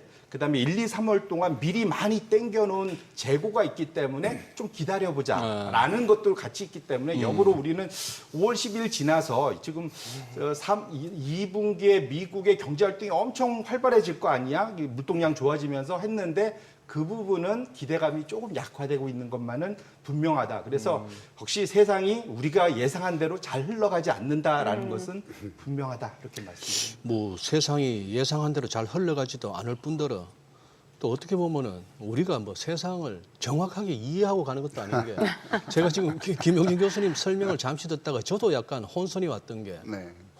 교수님 그러면 지금 우리가 10%는 지금 기본적으로 내고 관세를 있는 거죠. 다 내고 내고 있는 있는 겁니까? 겁니다. 네, 네. 그 이전부터 그랬나요? 아닙니다. 요거는 4월 트럼프- 2일부터 네네네. 기본적으로 10%는 깔고 가고 그렇죠. 그럼 제일 오른쪽 칸에 있었던 그건 뭐죠? 고개 상호관세, 그게 상호관세. 네네. 그러면 제일 왼쪽에 있었던 모두에게 기본관세. 기본관세. 네. 4월 2일부터 적용된 게 10%. 네, 네, 네. 그것만으로도 아까 같은 그 그렇게, 정도의 어떤 그래프가 나왔다면은 상호관세가 그대로 4월 2일만큼은 아니더라도 조금 깎아주고 한다 하더라도 저 그래프는 확 올라가겠는데 관세 수입은? 그러니까 포기를 못하는 거죠. 이름은 바뀔지언정 포기는 못하는 아니 거죠. 기본 관세는요 다 예. 그냥 아까 말씀하신 대로 재정 적자를 보충하기 위해서 하는 거예요. 그거는. 재정 적자를 보충하기 위해서. 네네. 그렇기 때문에 거기다가 펜타닐 때문에 중국은 30%고. 그렇죠. 그렇게 되는 겁니다. 아, 그렇게 되는 겁니까? 네네. 지금 우리도 그럼 10% 물고 있네요. 물고 있는 거죠. 모든 품목에 대한 관세가 다 물리고 있습니다. 심지어는 가장 먼저 합의에 도달했다고 알려진 예. 영국조차도 기본 10%였는데 10%는 지금 유지가 되고 있습니다. 그래서 미니멈 10% 이상인 거죠. 그러니 5월 수출입 동향에서 자동차가 줄 수밖에 없구나. 그럼요. 네, 맞습니다. 그렇죠. 예. 그 사실은 이제 가장 중요한 문제는 뭐냐면 우리가 자동차 주는 것도 주는 건데 중국향으로 가는 거 예. 우리는 이제 부품을 예, 납품을 예. 하고 중국에 미국 예. 수출하는 건데 그거 멕시코 캐나다에 들어가는 아하. 거 여기가 다 벽이 막혀 있기 때문에 아, 예. 우리 수출은 전반적으로 줄 수밖에 없습니다. 그러네요. 아니 그럼 이게 이제 수출 기업 비중이 큰 국가도 문제긴 합니다만 미국도 그러면은 결국에 수입량이 점차적으로 그럼요, 줄어들 수밖에 그럼요. 없고 그러면은 그 안에서 공급 자체가 부족해지면은 맞습니다. 이게 또 물가가 올라갈 수밖에 없는 거잖아요. 그래서 이제 조금 비관적인 사람들은 7월, 예. 조금 낙관적인 사람은 9월. 지금 이 상태가 계속되면 그때는 월마트의 매대가 다 빌 거다라고 예상을 하고 있습니다. 그렇게까지 보시고. 미국은 사실은 기본적으로 이 관세라고 하는 거는 사실 수입하는 사람이 내는 거잖아요. 예. 네네. 결국 미국 국민들이 내는 세금을 다른 데서 거둘 수가 없으니까 네. 다른 건 감세해주고 그 돈을 걷어가는 거예요. 그 돈을 걷어간다. 네. 예. 자, 그리고 이제 금융시장에 또 많은 영향을 주는 환율도 좀 여쭤볼게요. 지금 달러원 환율만 놓고 봤을 때는 사실 뭐 달러가 지금 달러 인덱스가 100 이하로 떨어진 지가 좀 됐어요. 지금 베센트 장관 말에 따르면은 이게 달러가 약한 게 아니라 사실 그게 대만 달러 5월 초 연휴 때였죠. 대만 달러 강세 이후에 아시아 통화가 전반적으로 강세를 보이면서 상대적으로 그렇게 보이는 거다라는 거잖아요. 그게 이제 그때도 제가 말씀드린 우스갯소리로 너희 집 어디냐 그랬더니 편의집 오른쪽에 있어. 그러면 편의집은 어디 있니? 우리 집 왼쪽에 있어. 뭐 이렇게 얘기하는 뭐 이겁니다. 사실은 우리 달러가 약세가 아니라 다른 나라 통화가 강세다. 뭐 이게 똑같은 얘기지 않습니까? 이게. 그러네요. 예. 예. 근데 사실은 말씀 주신 대로 기본적으로 양국 간의 돈의 그 가치의 교환 비율이 이제 환율이지 않습니까? 예. 그래서 그것을 움직이는 가장 큰 변수는 양국 간의 금리 차입니다. 당연히 금리가 높은 나라의 통화가 강세일 수밖에 없죠. 경기가 좋든 어쨌든 내가 거기다가 투자를 하면 그 이자를 훨씬 더 많이 주니까 당연히 그럴 수밖에 없는데 기본적으로 그 흐름이 잘 유지가 되다가 최근 들어서 완전히 이제 벌어졌다는 거죠. 차트가 지금 그러니까 브루킹스에서 제가 하나를 갖고 와 봤는데 지금 그 검정색 선이 달러 지수고요. 그래서 지금 좌측입니다. 그다음에 오른쪽이 뭐냐면, 그러니까 이게 뭐 선도금리인데 쉽게 그냥 양국 간의 금리 차라고 보시면 돼요. 이게 G10이라고 해서 우리가 아는 전 세계 그냥 미국과 유럽, 캐나다 포함한 전 세계 선진국들, 주요국 10개 국가의 미국과의 평균 금리 차를 보시면 정확히 같이 움직였어요. 그죠? 금리 차가 미국이 더 높아지면 달러도 강세로 가고 좁아지면 달러가 약세로 가고 네. 그 흐름이 오다가 언제부터 본격적으로 바뀌기 시작했냐면 3월 4일, 4월 9일 그 이후부터 완전히 벌어졌습니다. 3월 4일 날 무슨 일이 있었냐. 그러니까 이 11월 5일은 미국 대선이 있었고 트럼프 당선된 거고요. 1월 22일은 미국가 소위 취임한 날이고요. 3월 4일 날 뭐였냐면 캐나다와 멕시코, 중국의 첫 펜타닐 관련된 관세를 때리는 때가 저때입니다. 그리고 4월 9일 아시겠지만 처음으로 그 소위 타코가 발효된 타코가 발효된 그때 처음으로 물러섰던 그때입니다. 사실 그 이후로 아시겠지만 주식시장은 전반적으로 다 회복을 했는데 네. 사실 이렇게 따지면 달러 지수는 딱 똑같이 사실은 같이 회복을 올라가죠. 했어야 해야 됐는데 되는데. 벌어졌잖아요, 지금. 그러니까 사실은 기존에 가장 큰 결국은 달러의 힘을 우리가 만들어 볼 수 있는 가장 큰 금리 차하고 다른 수급의 변화가 생겼다는 것이고 이것은 결국은 미국 달러 자산에 대한 불안이 본격적으로 나타낸 거고 셀 아메리카, 셀 USA가 나타나는 것에 일정적인 징후다라는 이제 걱정들을 좀 하게 된 거고요. 아까 제가 말씀드렸던 감세안에 포함되어 있는 899조가 사실은 불난집에 기름을 끼얹는 격이 될 수 있다. 이것이 이제 상원 가고 하원 네. 다시 와서 어떻게 바뀔지 모르지만 899조가 현재 분위기로 봐서는 통과될 확률이 높습니다. 왜냐하면 어쨌든 양쪽을 트럼프가 꽉 쥐고 있으니까. 그러니까 이게 통화단이. 감세안 통과되면 이것도 같이 통과된다. 그 포함된 안에 거니까. 한 항목이니까요. 예. 그러니까 감세한 1000페이지 안에 항목, 한 섹션이 예. 그게 899조거든요. 그러다 보면은 사실은 이런 관세 막 논란만이 이거보다 더 큰 파워를 갖게 되는 겁니다. 왜냐면은 세금 때리는 거는 이렇게 되면 이제 트럼프한테 권한이 행정부에 가지게 되니까요. 징벌적이라는 개념 자체가 그냥 내가 찍으면 되는 겁니다. 이게 약간 세컨더리 보이콧하고 비슷한 거예요. 그냥 아시겠지만 2차 제재 있잖아요. 마음에 안 들리면 너 지금 우리나라한테 마시죠. 일 안 하고 거래하려고 해? 그러면 우리나라 은행을 때리는 거. 이런 거 미국하고 거래 못하게 하는 거. 이게 이제 2차 제재잖아요. 오죽하면 리벤지 텍스라고 그러니까. 표현하더라고요. 그러니까 그래서 아, 사실은 그렇죠. 예. 이게 이제 이렇게 되면 이제 트럼프한테 이제 이어령 뭐 이거가 되는 거죠. 귀에 걸면 귀걸이, 코에 걸면 코걸이. 이렇게 되기 때문에 저기에 대해서는 월가를 비롯해서 미국의 투자자들도 걱정하고 있고 유럽이나 다른 지금 미국 자산을 잔뜩 들고 있는 나라들 입장에서는 안 그래도 불안한데 지금 우리 붕떠미네 이런 생각이 들 수밖에 없게끔 하는 상황이 지금 펼쳐지고 있어서 그래서 제가 살얼음판을 걷고 있는 상황이다 이렇게 말씀드립니다. 아니 무슨 법안이 감세 법안이든 무슨 법안이 89조 조항으로 됐다 하더라도 검토하기에 정신없을 텐데 899조면 진짜 저 디테일에 숨어있는 악마가 저 뒤에 있었구만요. 800몇 조에. 그렇죠. 1000페이지가 넘는다니까. 근데 저걸 갖다 어느 정도 수정하거나 저걸 갖다가 저 조항을 갖다 빼고 통과할 수도 있지 않을까요? 쉽지 않을걸요. 저게 본 목적인데요. 저게 본 목적입니까? 아니 그럼 우리 예를 들어 서학개미 같은 경우에 배당이 됐건 저기 뭐 투자 수익이 됐건 거기에 대해서 한 20%까지도 궁극적으로 세금을 내고 국내에 들어와서 또 세금을 내면은 한 절반 토해내네요 세금으로.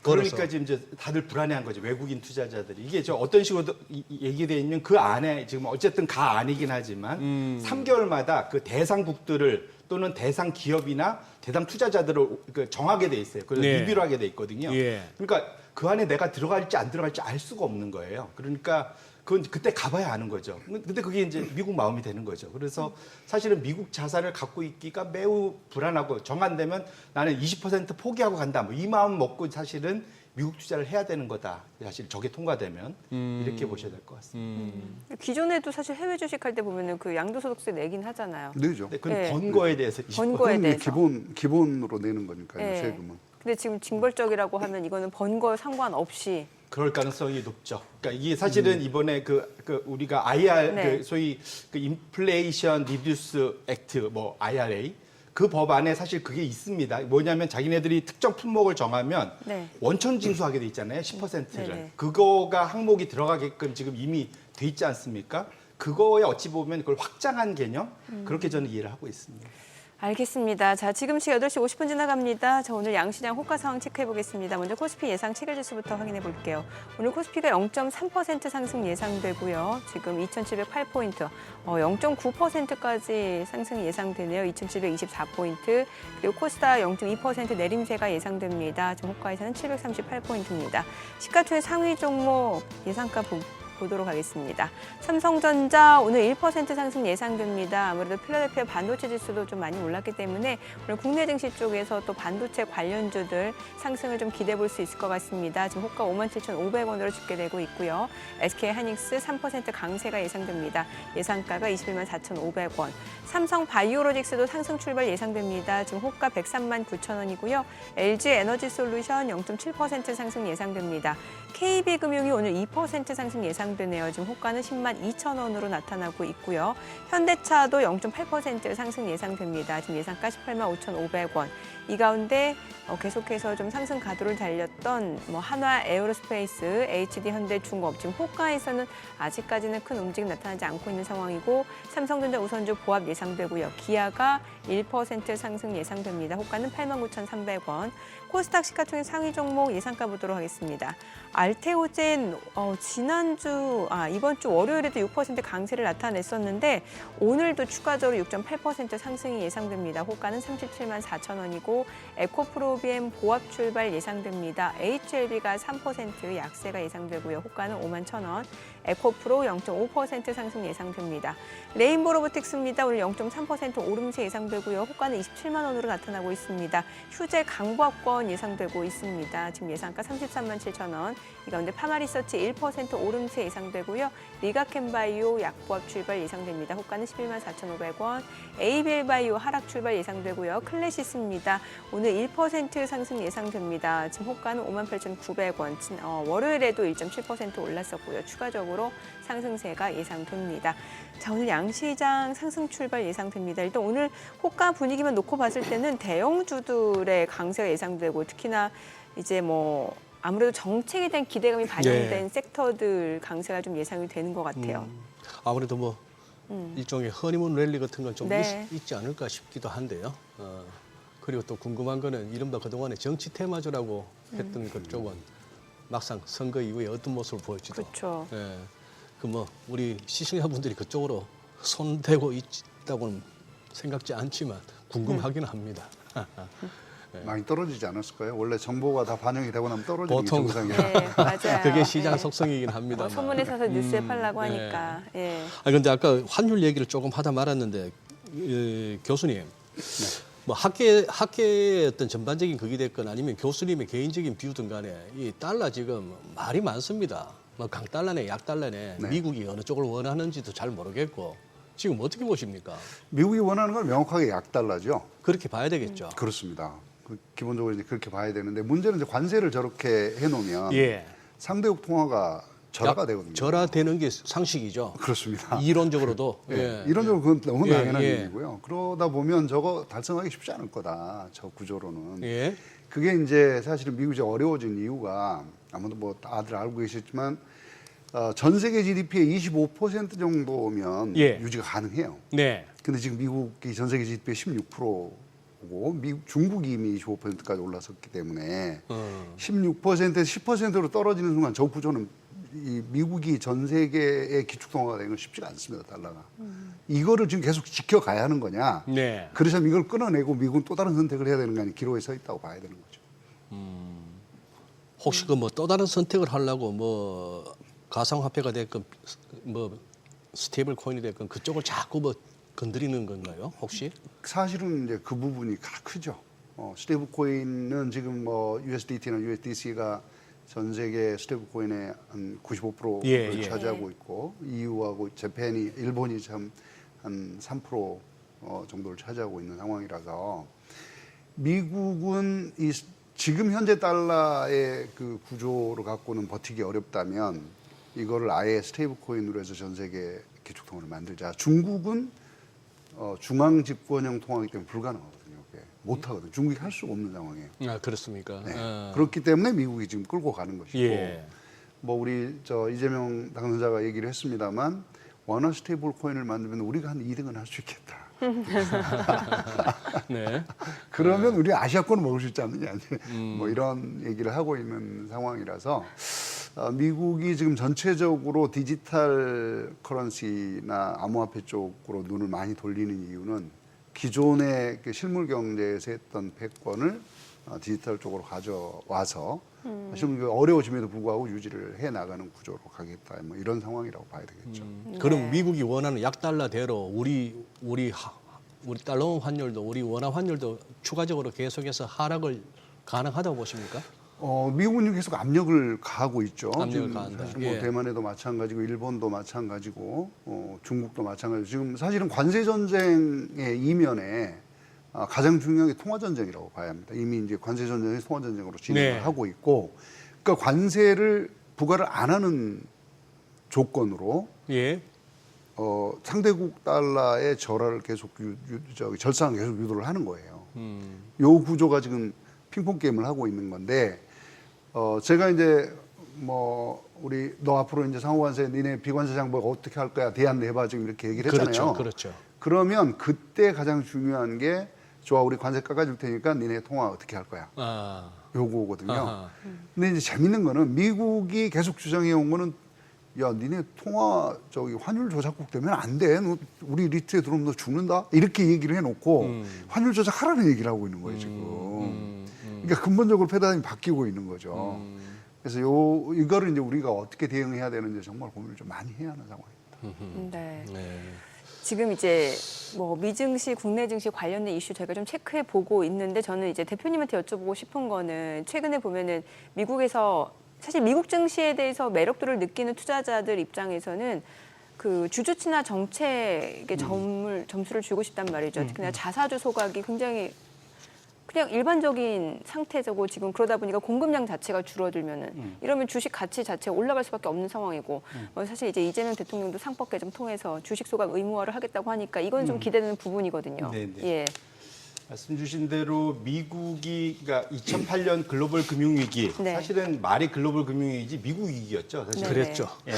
그런데 그것을 오히려 전화위복으로 만들어서 오히려 미국의 돈이 더 몰리게 했습니다. 근데 네. 몰리게 했던 가장 큰 게 그 당시에 비슷하게 이제 유럽이 가치 위기를 겪으면서 미국밖에 없다 이제 이렇게 된 거죠. 근데 거기에 플러스해서 사실은 말씀 주셨던 토양 중에 가장 큰 게 우리 증시 경험 중에 가장 쉬운 말 중에 있죠. 수급이 재료를 우선한다. 네네. 예, 아무리 펀더멘탈 뭐 이건 뭔 얘기고 당장은 누군가가 많이 사주면 그렇죠. 예. 또 내지는 이게 살려고 했더니 부족하네. 그러면 가격이 올라가는 거잖아요. 네. 말씀 주신 대로 지금 미국에서는 2008년도 이후에 자사주 소각이 엄청나게 늘면서 결국은 시장에 주식이 공급되는 거는 새로운 기업의 기업 공개, 기존 기업의 유상 증자 이것이 이제 새롭게 시장에 주식이 더 늘어나는 거죠. 반면에 자사주 소각은 주식을 빼내는 겁니다. 마이너스 효과예요. 두 개를 다 합친 걸 주식 순공급이라 하는데 차트를 보시면 2006년도, 7년도에 살짝 한번 마이너스 보고 네. 8, 9년도에 좀 늘었다가 그 이후로 보시면은 엄청나게 보시면은 지금 순공급이 줄었어요. 그러니까 감소죠. 순감을 한 거죠. 그러니까 자사주 소각이 엄청나게 많은 거네요. 그렇죠. 특히 빅테크 위주로 엄청나게 돈 벌면 사실은 투자를 하려고 하는데 투자 안 하고 자수국도 좀 많이 했어요. 사실은. 그렇게 하면서 2024년까지 상당히 지금 엄청나게 많고 올해 들어와서도 좀 자수 소각을 여전히 하고 있습니다. 바이든이 자수 소각하면 1% 세금 때릴 거예요. 세금 때린다고 해도 웃으면서 합니다. 왜냐면 주가 훨씬 더 올라가니까. 그러면서까지 이렇게 한단 말이죠. 결론적으로는 시장에서 적어도 그러니까 주가가 올라가는데 가장 좋은 것은 자꾸 쓸데없이 자금 빨아가지 말고 오히려 주식을 빼주면서 투자할 수 있는 레어 아이템이라고 하지 않습니까? 아, 예. 결국은 주식을 희귀하게 만들어주는 것 자체가 주가 상승에 큰 도움이 되다 보니까 네. 지난 15년간 미국의 장기 상승 추세의 가장 큰 원동력이 자사주 소각이라고 결론을 얼마든지 낼 수 있기 때문에 네. 개장하고 조금 더 들어보겠습니다. 자, 오늘 국내 증시를 확인해 보죠. 개장합니다.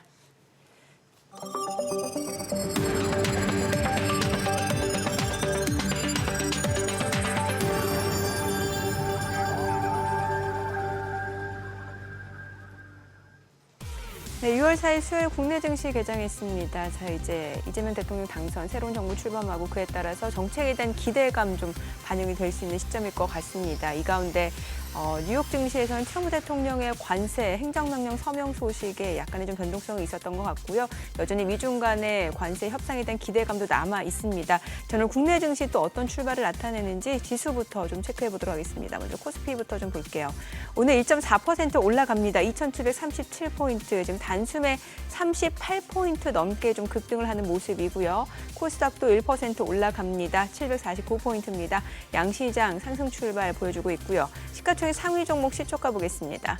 삼성전자 1% 올라갑니다. 57,400원이고요. SK하이닉스가 많이 올라갑니다. 5% 강세 21만 7,500원. 삼성바이오로직스도 0.58% 상승합니다. 103만 7천원이고요.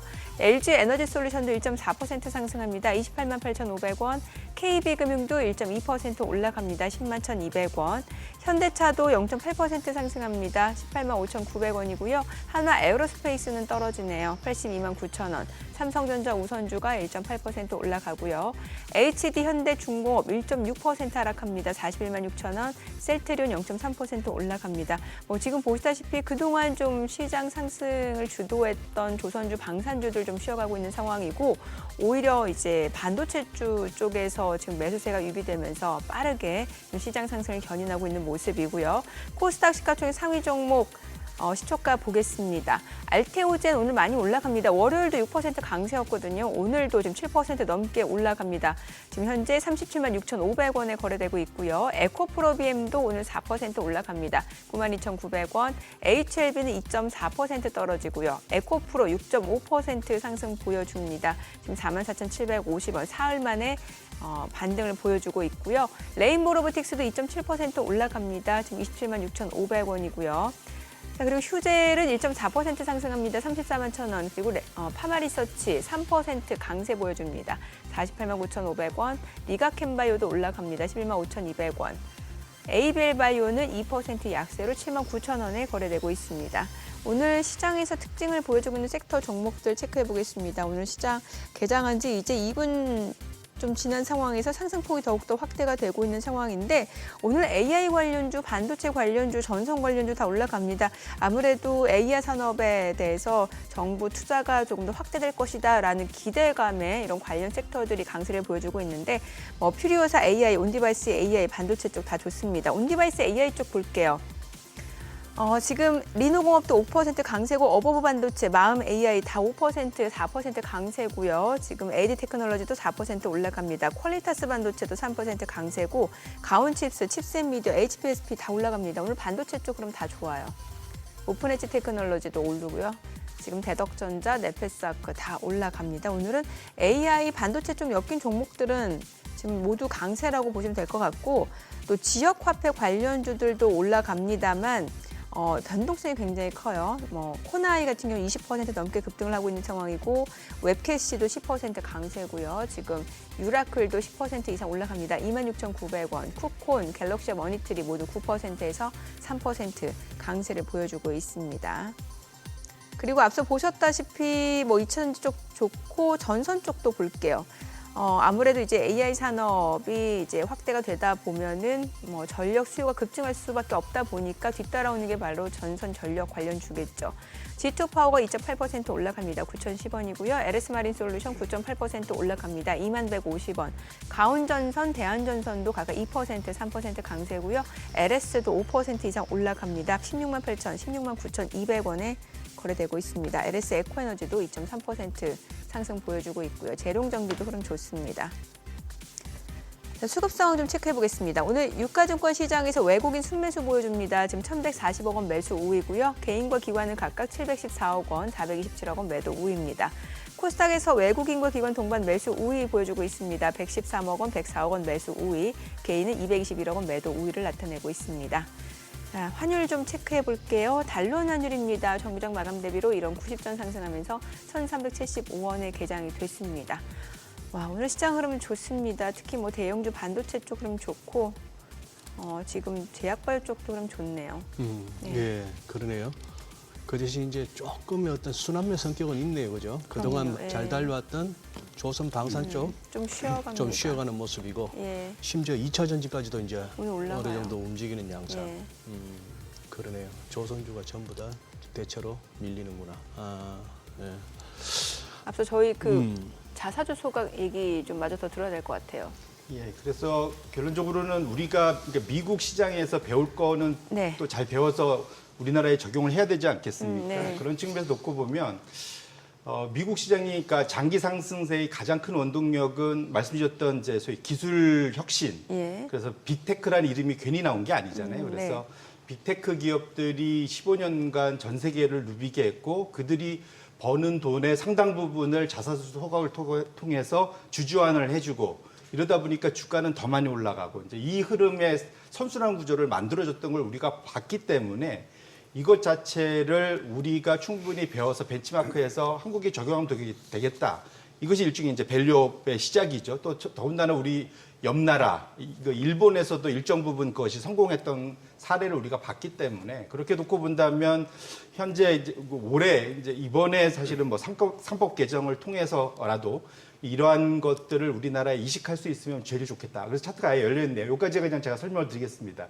이게 전에 제가 작년 11월에 한번 보여줬던 차트를 업데이트한 건데 이게 금융감독원하고 금융위원회에서 발표하는 그러니까 기업의 직접 금융 실적 월별, 연도별 이렇게 발표를 상반기, 하반기 다 발표하거든요.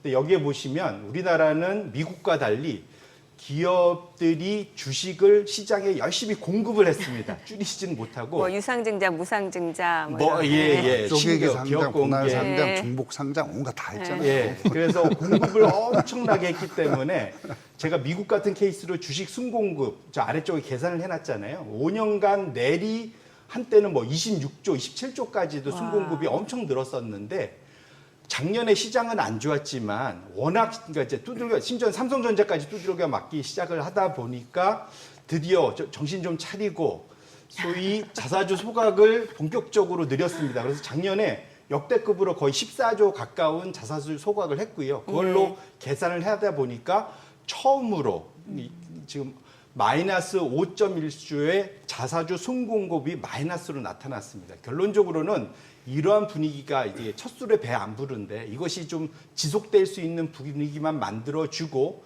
외국인들이 그걸 믿게만 한다면 네. 정말로 우리나라가 정말로 싼 나라입니다. 그래서 최근에 제가 제일 재밌게 봤었던 그 해외 외신 기사 중에 더 이코노미스트하고 파이낸셜 타임스의 양쪽에서 주요 에디터들이 나온 그 기사에 한국이 이제 본격적으로 나설 수 있을까에 대한 기대들이 나오더라고요. 거기에 가장 중요한 건 일본은 그래도 자율 규제인데 한국은 그거를 상법으로 아예 법으로 만든다고? 그러면 진짜 안 믿을 수가 없지 않겠니? 라는 거죠. 그래서 외국인들 입장에서는 거기에 대해서 기대가 크다라는 것을 적어도 상당히 그 저명한 외신들에서 그렇게 얘기를 하는 것 자체는 그것에 좀 더 힘을 실어주는 그러한 또 하나의 그 트렌드가 될 거고 꼭 좀 잘 됐으면 좋겠다 이렇게 말씀드립니다. 네. 지금 말씀하신 것에 이어서 바로 또 김 교수님께 여쭤봐야 되겠네요.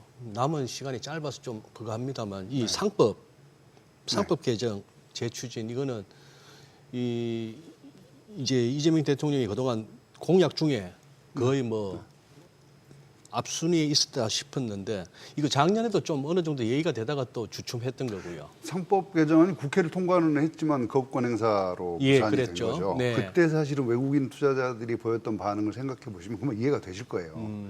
법으로 한다고? 그래서 막 올라가다가 이게 거부권이 땅 행사되니까 바로 쭉 빠지잖아요. 주가가. 네, 네. 신뢰가 없는 거예요. 시장은 신뢰를 먹고자 하는 건데. 예. 그러니까 사실은 이제 우리나라의 뭐 코리아 디스카운트 뭐 여러 가지 얘기를 합니다. 물론 자사주 매각 매우 중요합니다. 예. 하지만 그보다 더 중요한 것은요. 실제로는 시장의 신뢰를 회복하는 건데 어떤 신뢰냐? 아, 회사는 늘 우리의 이익을 위해서 일을 해. 라고 하는 믿음인 거죠. 우리라 하시면 주주. 주주. 네네네. 그런데 지금까지는 뭐 했습니까? 우리 그러니까 대주주, 저는 뭐 오너라고 하는 표현은 안 쓰고요. 대주주라고 표현하는데 예. 대주주 이익을 위해서 봉사를 한 거예요. 그래서 합병 비율도 왜곡하고 중복 상장하고 분할 상장하고 이 예. 온갖 난리를 예. 친 거잖아요. 그러니까 대주주 주식 아까 말씀하신 주식 물량은 계속 늘어나고 있고 예. 그러니까 시장에서는 수급이 안 맞으니까 예. 계속 주가가 떨어지고 있고 다른 나라들 미국이 한 80 지난 4년간 85% 정도 올랐을 때 우리 13% 빠졌단 말이에요. 이게 말이 되는 얘기인 거냐. 더군다나 우리 기업들 성장성이 그렇게 나쁜 건 아니에요. 네. 결국은 내 시장의 신뢰인데 이 기존 연구에 따르면요. 우리 코리아 디스카운트의 가장 중요한 원인 중에 하나는 저조한 수익성과 성장성 이런 게 가장 중요합니다. 물론. 근데 미흡한 주주환원 수준, 취약한 기업 지배 구조, 회계 불투명성인데 예. 이 모든 원인이 다 어디에 있느냐? 저는 지배 구조의 불투명성이라고 생각합니다.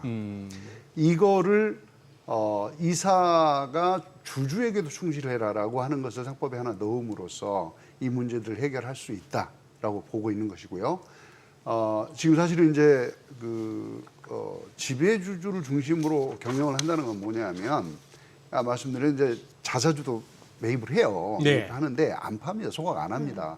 들고 있다가 경영권 위기가 생기면 또 써요. 그걸 딴 사람한테 팔아가지고. 이러니 주가가 올라갈 일이 없잖아요. 예. 공급이 기본적으로 줄질 않으니까. 두 번째, 2, 3세가 경영을 하려다 보니까 상속을 해야 돼요. 이거 복잡합니다. 그래서 온갖 편법을 다 쓰게 되는 거고요. 그 사람들은 혁신 마인드가 없습니다. 창업자나 2세들하고 다르게 3, 4세는 일단 혁신 마인드가 없다고 보시면 돼요. 나 그냥 돈으로 보는 거야. 기업은 사실은 혁신이 없으면 죽는 거거든요. 그런 마인드를 갖고 뭐를 하겠느냐. 결국은 그리고 이제 그거 자기 주머니에 있는 거라고 생각하거든요. 회계 투명성도 떨어지는 거죠. 네. 요거 우리 많은 사례 보지 않습니까? 신문에 예. 나오는 거. 그래서 이런 것들을 좀 고치려면 지배 구조를 좀 투명하게 하고 명확하게 하고 건전하게 만들어야 한다. 이게 사실 상법 개정안의 취지고 저는 꼭 이게 되어야 한다고 봅니다. 되어야 한다는 당위성이고 네. 지금 곧 향후 전개 방향성이나 어떤 시간대는 어떻게 저는 보십니까? 지금 이재명 대통령이 대통령 되고 한 3주 안에는 상법 개정안을 다시 상정을 하겠다. 국회 통과시키겠다라고 했고 예. 그거 되면 당연히 거권 행사를 안 할 테니까 통과가 되겠죠. 그러면 최소 저는 6월 또는 7월 중순이면 다 마무리되지 않을까 싶습니다.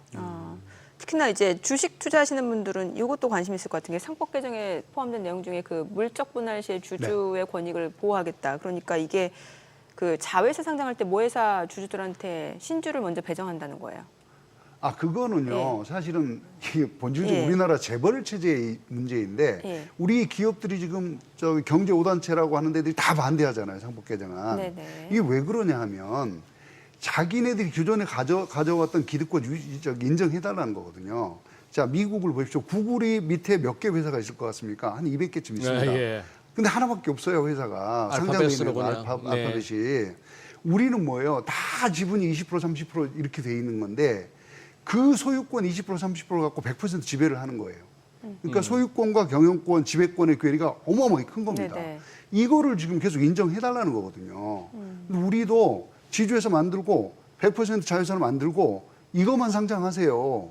이렇게 해야 주식수도 줄어들고 주가도 올라갈 거 아니겠습니까? 그렇죠. 투명성도 예. 높아지고 네네. 예. 이 구조 안 하겠다는 거거든요. 지금 재계는. 재계는. 네네. 그러니까 사실은 말씀하신 대로 자사주 매각, 자사주 소각이 중요한 게 아니다. 네. 지금은. 네. 그래서 구조를 좀 만들고 이제 거기다가 이런 거죠. 20% 30% 지분을 갖고 있는데 이사회도 마음대로 만들어 최고경영자도 마음대로 임명을 해 이런 거잖아요. 자기는 등기사도 아닌데 이게 권한이 없는 사람들이 그런 권한을 행사를 하고 있어요. 책임을 안 져요. 실패해도 네. 책임을 안 지고 네. 이 구조를 그냥 두고 가야 되는 거냐라고 하는 고민을 정말 많이 해야 되는 것이고요. 그렇기 때문에 기본적으로 상법 개정을 해서 이사회 충실 의무를 하면 합병을 할 때 뭐 가격을 심하게 왜곡을 한다든지 물적 분할을 했으면 100% 자회사로 남아 있어야 돼요. 그거 상장하면 안 됩니다. 누가 돈을 만들어요? 지주회사가 돈을 만들어서 여기다 넣어야죠. 100% 자회사니까. 그래야 움직이는 룸이 생기거든요. 회사 입장에서도. 이게 이제 가장 중요하다. 그렇게 우리도 관점을 좀 바꿔서 봐야 한다라고 봅니다. 그거는 외국인 투자자들에게는 분명히 엄청난 호재입니다. 엄청난 호재고 또 긍정적인 한국 시장에 들어올 만한 요인이 된다. 그렇습니다. 유인이 충분히 된다고 봅니다. 네. 지금 우리 시장 흐름이 증시 오르고 환율도 소폭 상승 한 3원 정도 오르렀는데 금리가 좀 오르네요. 국채 선물이 반응하네요. 이렇게 조금 평소보다 급하게. 이건 아무래도 이제 또 이제 곧바로 또 추경이 이루어질 거고 그렇습니다. 채권 좀 찍어낼 거고 하는 이런 거에 대한 수급적인 우려도 작용한다고 봐야겠네요. 네. 뭐 우려라기보다는 공급이 느는 거겠죠. 공급이 느는 거니까. 네네. 공급이 느는. 금리는 올라가야죠. 그렇죠. 예. 뭐 질문하시셨던 거 아니었어요? 이 와중에 그러면 한은은 금리 더 내린다? 이미 내렸죠. 이미 네. 내렸는데 네. 추가 인하하겠다라고 얘기를 했는데 불가능할 것 같습니다. 불가능할 것 같다. 어떻게 그게 가능하겠어요? 지금 이제 당장 우리 미국 금리 차가 2%잖아요. 네네. 예. 제가 보기에는 미국 FRB가 6월에도 금리 인하 안 합니다. 그럼 다 다음 주인데 안 안 한다. 하죠. 예. 저는 안 한다고 봅니다. 예. 지금 상황은 할 수 있는 상황이 아니에요. 예. 그래서 그거 안 하는데 우리가 한다고요? 그거는 거의 불가능한 일이고 금리를 인하를 했을 때 지금 안 그래도 부동산 가격이 지금 들썩거리고 있는 상황인데 지금 굉장히 비대칭이 심하지 않습니까? 예. 돈은 다 부동산으로 몰려 있고 가계부채가 너무 많아지니까 소비력도 없는 것이고 그게 내수 경제 죽을 수밖에 없는 것이고 이 상황을 하느니 통화정책을 갖고 해결을 할 수 있느냐? 저는 못한다고 보고요. 그래서 더 이상 금리 인하는 어려울 것 같다는 생각이 있고 이거는 이제 재정정책으로 풀어야 되는 상황일 수밖에 없다라고 봅니다. 재정 정책으로 풀어야 된다. 네.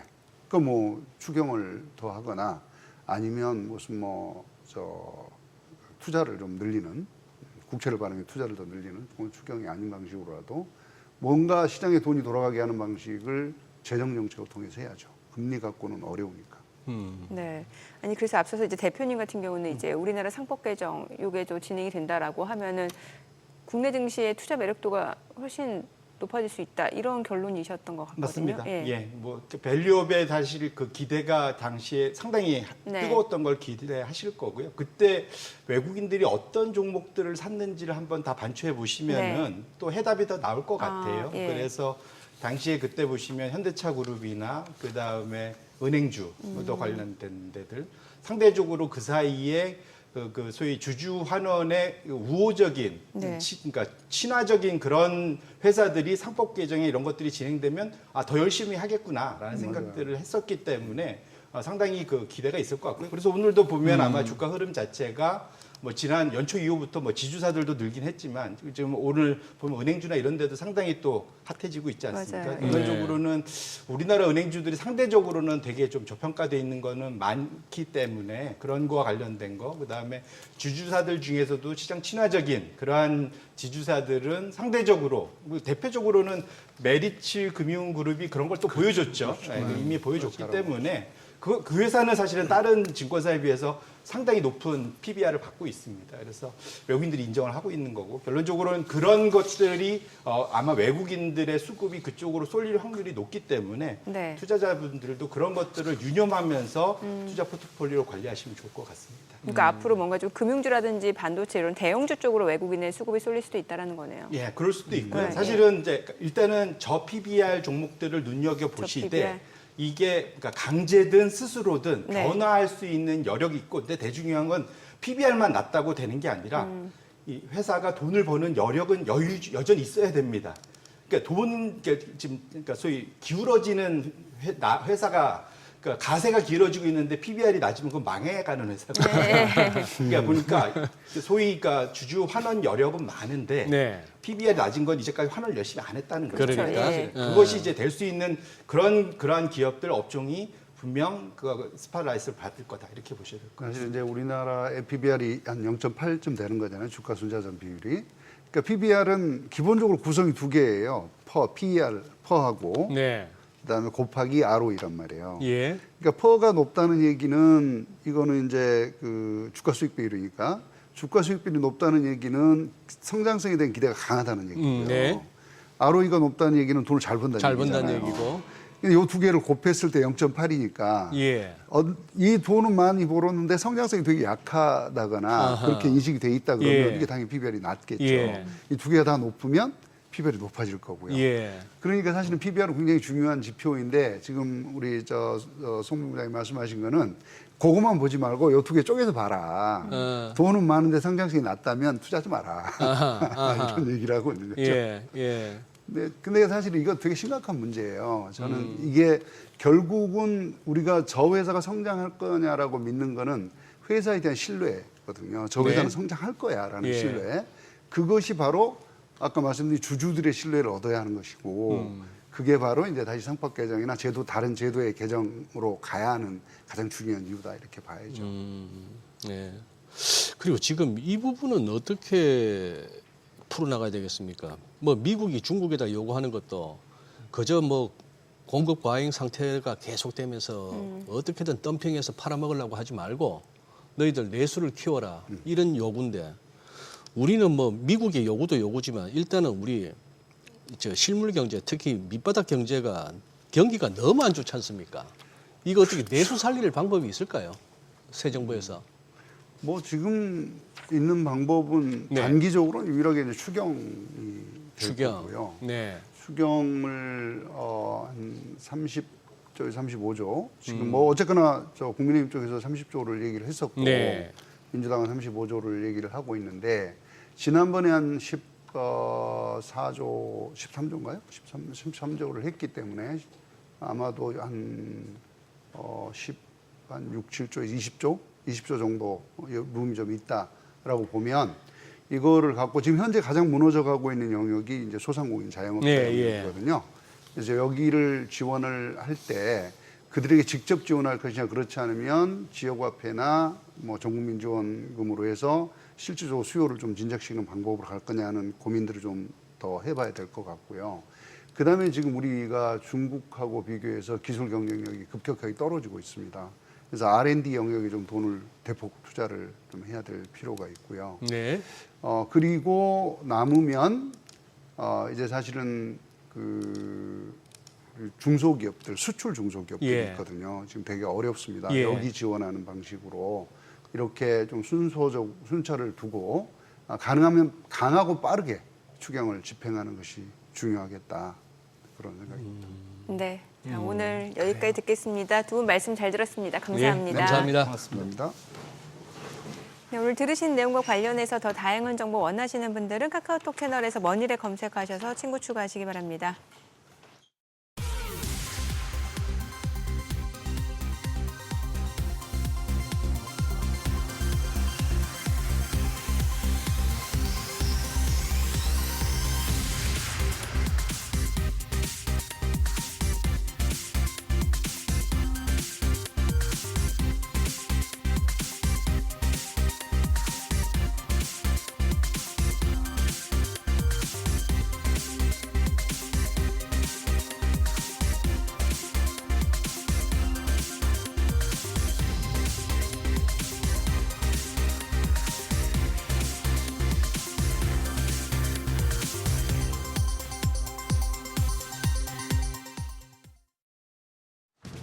이 시각 시황입니다. 이재명 대통령 취임 첫날인 오늘 국내 증시 프리마켓에서부터 강세 보였습니다. 그 상승세가 쭉 이어지고 있는 모습인데요. 그간 발목을 잡았던 정치적 불확실성이 해소된 영향입니다. 지수 먼저 살펴봅니다. 이 시각 지수 코스피 2,742포인트 선에서 움직이고 있고요. 코스닥도 1% 넘게 오르면서 749포인트 선에서 오름세 보이고 있습니다. 이어서 코스피 매매 동향 살펴보도록 하겠습니다. 오늘 양시장에서 외국인들의 순매수세가 들어와주고 있는 점 인상적입니다. 외국인이 코스피 시장에서 2,148억 원어치 사들이고 있는 반면 개인과 기관은 각각 순매도 우위 보이고 있습니다. 이어서 코스닥 시장도 살펴보시죠. 네, 말씀드린 것처럼 양시장 외국인들 수급 들어오고 있는 모습인데요. 코스닥은 특히나 외국인과 기관이 쌍끌이 매수 들어옵니다. 외국인이 497억 원, 그리고 기관이 386억 원 함께 사들이고 있는 반면 개인만 홀로 팔고 있는 모습입니다. 네, 이어서 업종 살펴보도록 하겠습니다. 현재 상승하고 있는 업종, 해운 쪽, 그리고 에너지 장비와 서비스, 생명보험 등 오르고 있고요. 반대로 내림세 보이고 있는 쪽은 생명과학 도구와 서비스, 전기 유틸리티, 그리고 그간 상승을 이끌었던 조선 쪽입니다. 이어서 시장을 주도하는 테마와 종목별 시세 체크해보도록 하겠습니다. 역시나 이재명 대통령이 내걸었던 지역화폐 확대 공약 추진 기대감에 지역화폐 관련주들 장 초반부터 강세 보입니다. 대표적으로 결제 플랫폼 코나이 상승하면서 13% 오름세 보이고 있는데요. 이 밖에도 쿠콘, 유라클 관련된 종목들 전반적으로 상승세 유지하고 있습니다.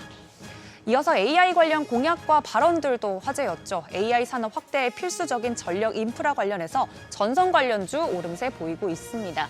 LS 마린 솔루션 같은 경우 5.99%, LS도 7%대 상승세 보이고 있고요.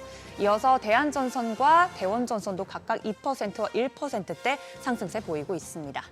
이어서 직접적으로 퓨리오사 AI 관련주도 살펴보도록 하겠습니다. 사실 테마주로는 퓨리오사 AI를 대표적으로 가져오긴 했지만 AI 관련된 종목들은 일제히 움직임 보이고 있습니다. 온디바스 AI 그리고 챗봇이나 관련된 종목들 전반적으로 상승세가 이어지고 있다는 점 알려드리면서 관련돼서 퓨리오사 AI 중에서는 IT센 글로벌 같은 경우 7% 상승한 11,830원의 움직임 보이고 있습니다. 이어서 이재명 정부의 증시 부양책을 기대하면서 지난달 초과 성과를 냈던 증권주도 수혜 업종으로 꼽히고 있죠. 선거 기간 더불어민주당은 기업 구조 투명성과 일반 주주 보호, 또 불공정한 주식시장 관행 철폐 등을 강조해 왔습니다. 오늘도 증권주들 상승세 강하게 보이고 있는 와중에 부국증권 16%대 주달수대 상승, 미래에셋증권도 10%대 상승 보이면서 17,270원의 움직임 보이고 있습니다. 이처럼 새로운 정부에 대한 기대감에 국내 증시 상승으로 출발했는데요. 수혜가 기대되는 업종과 종목들 흐름 위주로 오늘 살펴보시면 좋겠습니다. 지금까지 시장 상황 전해드렸습니다.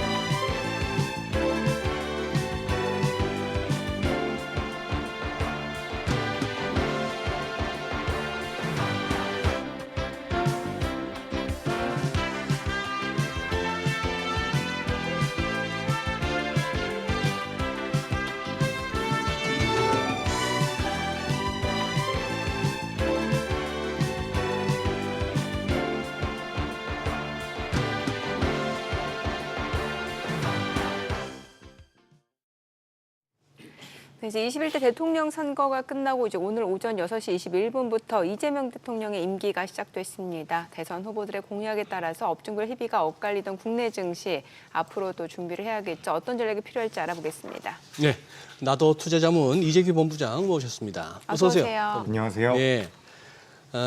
자, 일단 오늘 이제 신정부 출범 첫날 시장은 이제 일단 랠리를 펼치고 있습니다. 그동안에 이제 한 이틀 미국 장도 좋았고 유럽도 좋은데다가 아시아 시장도 나쁘지 않네요. 지금 해봐야 이제 그건데 일본이 열렸는데 일본도 한 0.9% 정도. 그래도 이거 늘 똑같이 반복되는 건 아닙니다만 역사가 한번 신정부 출범 이후 역대 대선 이후 국내 정치 변동성 한번 점검해보고 갈까요? 일단 뭐 전반적으로 따져보자면 네. 한 달간의 그러니까 대선 이후 네. 이제 대선 이후에 한 달 정도는 변동성이 굉장히 커졌던 경우가 많은데 네. 한 달 이후에 봤을 때는 조금씩 올랐던 경험이 더 있는 것 같습니다. 그렇기 때문에 우리가 지난 과거의 내역들을 본다라고 한다면 뭐 코스피 평균적으로 4% 정도가 올라왔다라고 하는데 사실 몇 번의 대선 이후의 주가의 변동성이 굉장히 크게 나왔던 경우가 있어요. 뭐 화면에 보시면 24%가 올라간 적도 있고요. 많이 밀렸던 적도 있기 때문에 우리가 네. 이거를 무조건 올라간다, 빠진다라고 보기보다는 오히려 좀 긴 호흡에서 볼 필요가 있지 않을까라는 관점에서 말씀드려보고 싶습니다. 그래서 우리가 1년 정도를 놓고 본다라고 한다면 대선 이후에 1년 후에는 대체적으로 우리나라 증시가 올라왔었던 전력이 있거든요. 예. 그렇다라고 한다면 지금 당장에는 변동성이 좀 커질 수가 있겠지만 우리가 지금부터 1년 정도는 그래도 어느 정도의 우상향 가능성이 있지 않을까. 저는 이렇게 좀 말씀드리고 싶고요. 사실 우리가 대선이라는 큰 이벤트를 앞두고 있었던 상황이긴 하지만 우리나라 증시 자체의 흐름이 나쁘지가 않았었거든요. 네. 그렇기 때문에 그런 상황에서 대선이 마무리됐다. 그러니까 정치적인 불확실성까지 제거됐다라고 한다면 어떻게 보면 시장 자체는 지속적인 우상향의 가능성이 좀 더 높지 않을까. 이렇게 좀 분석을 해볼 수 있지 않을까 싶습니다. 그래서 오늘도 보시면 아시겠지만 외국인들의 수급이 나쁘지가 않거든요. 그래서 외국인들의 수급까지 우리가 좀 체크를 해보면서 앞으로 대응이 좀 필요하지 않을까라는 말씀 드리겠습니다. 5월 수출 동향 발표된 거 보니까 수출이 4개월 만에 감소를 했는데 이게 이제 미국의 관세 충격이 좀 본격화되는 양상이다라는 해석이 나오는데 그래도 보니까 반도체는 오히려 역대 최대인 것 같거든요. 네, 아무래도 지금 우리나라가 어쨌든 반도체 쪽에 대해서는 그래도 글로벌 시장에서 굉장히 앞서 나가고 있는 분야죠. 네.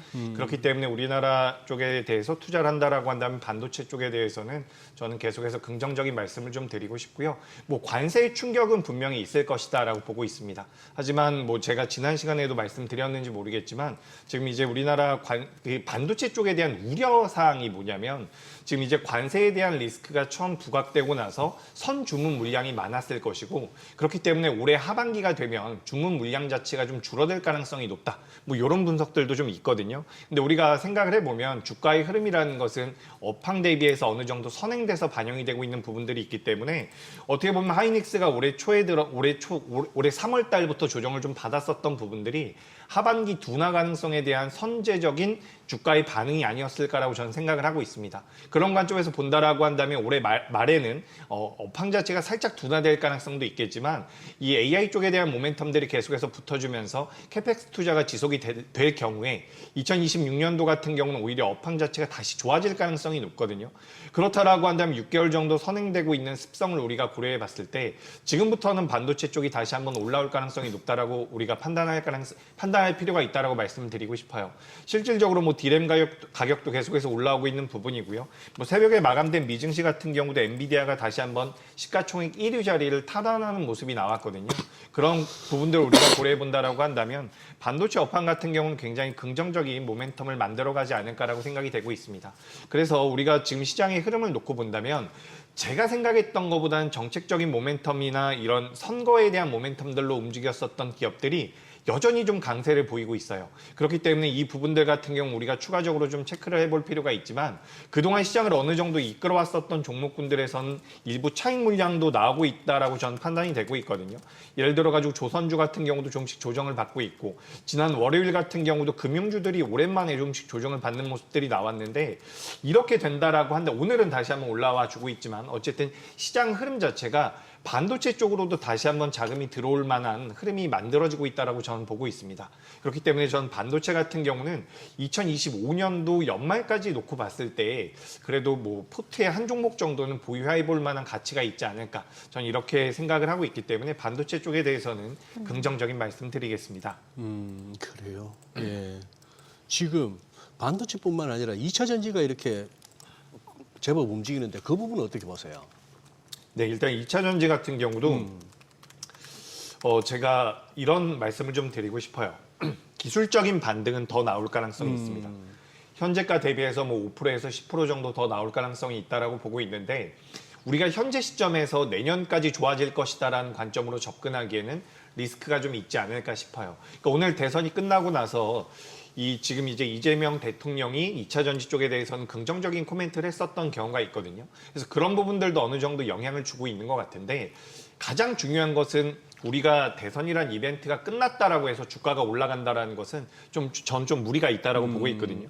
결국에는 산업이고 그 산업에 속해 있는 기업들의 실적이 개선돼야 된다라고 저는 생각을 하고 있습니다. 네. 그렇기 때문에 우리가 지금 대선이라는 중요한 이벤트 이후에 시장을 분석함에 있어서 대선과 관련되어 있는 내용들로 우리가 초점을 많이 맞추고 있지만 결국에는 올라갈 만한 기업들이나 업황이 좋은 기업들은 개선될 가능성이 높다라고 보는 것이고 아직까지 좀 어려운 분야들 같은 경우는 우리가 계속해서 그런 이야기 많이 하잖아요. 글로벌 시장이다. 글로벌 시대다라는 이야기를 많이 하고 있기 때문에 우리나라 내적인 요소만 가지고 2차 전지가 굉장히 강하게 올라갈 것이다 라고 보는 것은 저는 좀 어렵지 않나라고 생각을 하고 있습니다. 그래서 글로벌 시장에서도 지금 2차 전지 관련되어 있는 종목들이 다 밀리는 게 아니에요. 중국계 기업들 같은 경우는 주가 흐름이 또 나름대로 견조하거든요. 그렇다라고 한다면 우리나라 기업들이 상대적으로 좀 약세를 보일 가능성은 염두를 해두고, 다만 단기적으로 주가의 흐름 자체는 뭐 쇼커버라든지 뭐 앞으로의 정책적인 기대감으로 인해서 단기 반등은 더 나올 가능성이 높다라는 말씀 드리도록 하겠습니다. 야, 우리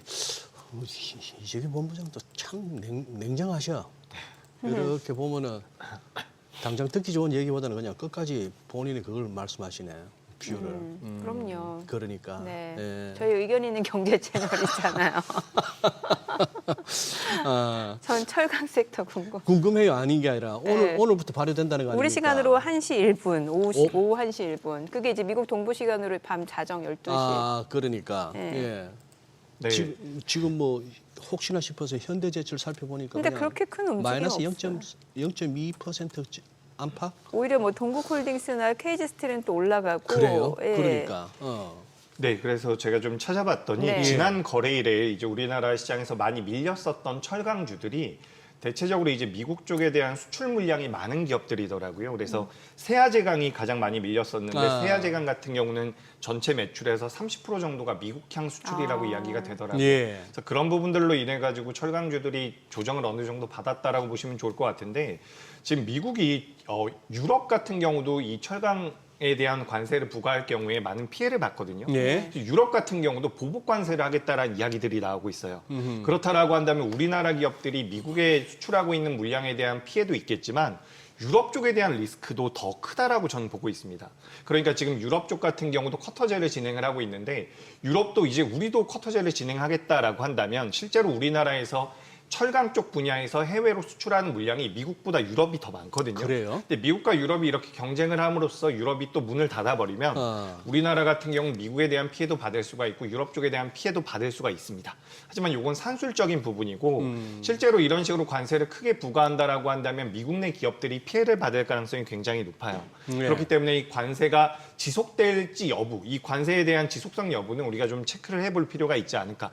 계속해서 관세가 부과가 되고 유럽 같은 경우도 무관세 쿼터를 축소할 경우에는 우리나라 기업들도 피해를 받을 텐데, 제 생각에는 미국에서 이 관세에 대한 부분들을 지속할 가능성은 낮다라고 생각을 하고 있습니다. 그렇게 된다라고 한다면 오히려 뭐 업황 개선이라든지 뭐 수출 물량 자체가 늘어날 수 있는 이런 구조적인 모양새가 만들어질 경우에는 오히려 철강주들 같은 경우도 지금 주가가 굉장히 오랫동안 조정을 받은 상태이기 때문에 전 지금 이제 장기 투자의 관점으로 본다라고 한다면 이 관세에 대한 리스크 같은 경우는 너무 심각하게 받아들이진 않아도 되지 않을까, 이렇게 의견 드리겠습니다. 그래요. 그러면 이 본부장 보시기에 오늘 이제 발효된다는 그 50% 철강하고 알루미늄이죠. 네, 맞아요. 예. 그것도 결국 멀리 길게 안 가서 그냥 치킨 아웃 한다 보시는 거네. 네. 타코 된다고 보시는 예, 거예요. 타코 요즘에 많이 이야기하더라고요. 그래서 트럼프 대통령이 좀 심기가 불편했는지 그렇지 않은 모습을 보이려고 하는 것 같은데, 이게 미국 내에서 피해가 더 많아질 경우에는 당연히 문제가 될 가능성이 높다라고 생각을 하고 있어요. 그래서 관세에 대한 부분들은 뭐 계속해서 강하게 발언은 하고 있지만 계속해서 좀 주워 담는 모양새를 만들고 있다라고 저는 보고 있거든요. 그래서 철강 알루미늄 쪽에 대한 부분들 같은 경우도 일단 강하게 이야기를 하고 나서 협상이 진행되는 과정에서는 그래도 좀 수면 아래로 가라앉지 않을까라는 말씀 드리겠습니다. 오늘 아침에 보니까는 막 AI 관련주, 뭐 반도체 관련주도 움직임이 있던데, 아무래도 이제 그 이재명 대통령이 이쪽 섹터에 대해서 좀 투자라든지 아니면 정책적으로 좀 지원하겠다라는 기대감이 좀 반영되는 것 같거든요. 네, 그래서 저도 아까 잠깐 말씀드렸는데 사실 대선 이후에는 대선 이전에 올랐었던 종목군들에 대한 차익 매물이 나왔던 경우가 굉장히 많거든요. 네. 지금도 뭐 관련되어 있는 종목군들, AI 소프트웨어 기업들도 그렇고요. 반도체 기업들 같은 경우도 음봉이 나오고 있는 기업들이 조금 더 맞아요. 많습니다. 근데 지금 반도체 쪽 같은 경우는 양봉이 나오고 있는 기업들이 상대적으로 많은 게, 어쨌든 새벽에 마감된 엔비디아가 좋은 모습을 보였다라는 부분에서 반도체 업황 쪽에 대한 모멘텀들이 좀 붙어주고 있는 것 네. 같고요. 여기서 이제 AI 쪽에 대해서 투자를 많이 늘리겠다라는 부분들이 AI 소프트웨어 쪽으로 많이 붙었는데, 지금 다수의 종목군들이 음봉이 좀 나오고 있어요. 그래서 과거와 좀 비슷하게 정책적으로 모멘텀이 부여됐었던 기업들 같은 경우는 지금 보니까 넥스트레이드에서 많이 올라왔다가 본장에서는 많이 밀리고 있는 기업들이 있거든요. 그래서 이런 기업들 같은 경우는 전 정책적인 모멘텀은 더 이어질 가능성이 높다. 그러니까 과거 대선에는 정책적인 모멘텀이 대선이 끝난 이후에는 주가가 밀렸던 경우가 많은데 지금은 시장 상황 자체가 AI 쪽에 대한 모멘텀들이 계속해서 만들어지고 있는 상황이기 때문에 AI와 관련되어 있는 소프트웨어 기업들 같은 경우는 재차 우상향이 이어질 가능성이 있다라고 보고 있습니다. 다만 비중을 많이 채우기에는 일단 실체가 나오고 있는 기업들이 많지는 않거든요. 내재 가치적으로 봤을 때 우리가 투자를 장기적으로 끌어갈 수 있는 종목군들을 좀 추려볼 필요가 있지 않을까. 그래서 정책적인 부분들이 과거에는 단발성으로 끝났던 경우가 많이 있지만 이번에는 조금 다른 모양새가 만들어질 가능성이 높다라는 말씀을 드리면서 AI 소프트웨어 쪽에 대한 관심은 필요하지 않을까라는 말씀 드리겠습니다. 오늘 장이 이렇게 강한데 이 와중에 혹시 빠지고 있거나 뭐 올라가더라도 좀 소폭, 좀 상승폭이 좀 미미하다 싶어서 뭐랄까요, 이 강세장에서 다소 좀 뒤처지는 섹터가 이번 부장님 어떻게 정리가 되세요? 네, 일단 제가 많이 살펴보진 못했는데 일단 저는 지금 조선주들이 전반적으로 좀 조정을 받고 있는 것 같거든요. 그동안 굉장히 좋은 모양새를 만들었었는데 조선주들이 이제 차익 물량이 좀 나오고 있는 것 같습니다. 그러니까 우리가 계속해서 제가 강조드리고 있는 부분이 뭐냐면 우리가 상식적으로 생각해 볼 필요가 있어요. 우리가 올해 들어서 혹은 작년부터 계속해서 올라왔었던 조선이나 방산, 원전은 올해 들어서 변동성이 많이 보여졌던 거고 작년부터 강세를 보였었던 업종군들이 계속해서 우상향을 하다 보니까 이 업종군들이 추가적인 상승의 가능성이 높다라는 판단을 하실 가능성이 높은데 우리가 매매를 할 때에는 어쨌든 내가 만들어낼 수 있는 수익 구간과 주가가 밀렸을 때의 손익비를 많이 고민을 해봐야 되는 부분들이 있거든요. 그런 관점에서 본다라고 한다면 그동안 주가가 많이 올라온 쪽들 같은 경우는 어느 정도 리스크 관리가 필요하지 않을까라고 생각을 하고 있습니다. 그래서 전 조선 쪽에 대한 업황 자체는 긍정적으로 보고 있지만 지금 반도체 같은 경우도 상승할 만한 여력이 굉장히 크게 남아있는 상황입니다. 그래서 그런 관점에서 본다라고 한다면 시장의 흐름이 좀 바뀔 수 있다라는 말씀을 드리고 싶고요. 실질적으로 이제 대선 이후에는 우리나라 같은 경우는 보험 쪽이라든지 증권 쪽이 강했던 경우가 굉장히 많습니다. 네. 추가적으로 우리가 좀 더 확장을 해본다라고 한다면 지금 건설 쪽이나 유통 쪽 같은 경우도 메리트가 굉장히 크게 부각될 가능성이 높거든요. 건설 쪽 같은 경우도 굉장히 저평가가 되어 있는 부분들이 있고요. 어쨌든 대선 이후에는 경기를 부양하겠다라는 의지가 많이 피력이 될 가능성이 높기 때문에 내수와 관련되어 있는 기업들의 주가 흐름이 좋아질 가능성이 높다라는 말씀 드리면서 오늘 이제 조선주들이 조정을 좀 받고 있고 이 조선주에 대한 업황의 지속성, 업황 자체는 좋을 가능성이 높겠지만 시장의 흐름 자체는 반도체를 필두로 한 대형주라든지 혹은 내수주 쪽에 대한 초점을 맞춰볼 필요가 있지 않을까라는 말씀 드리겠습니다. 네.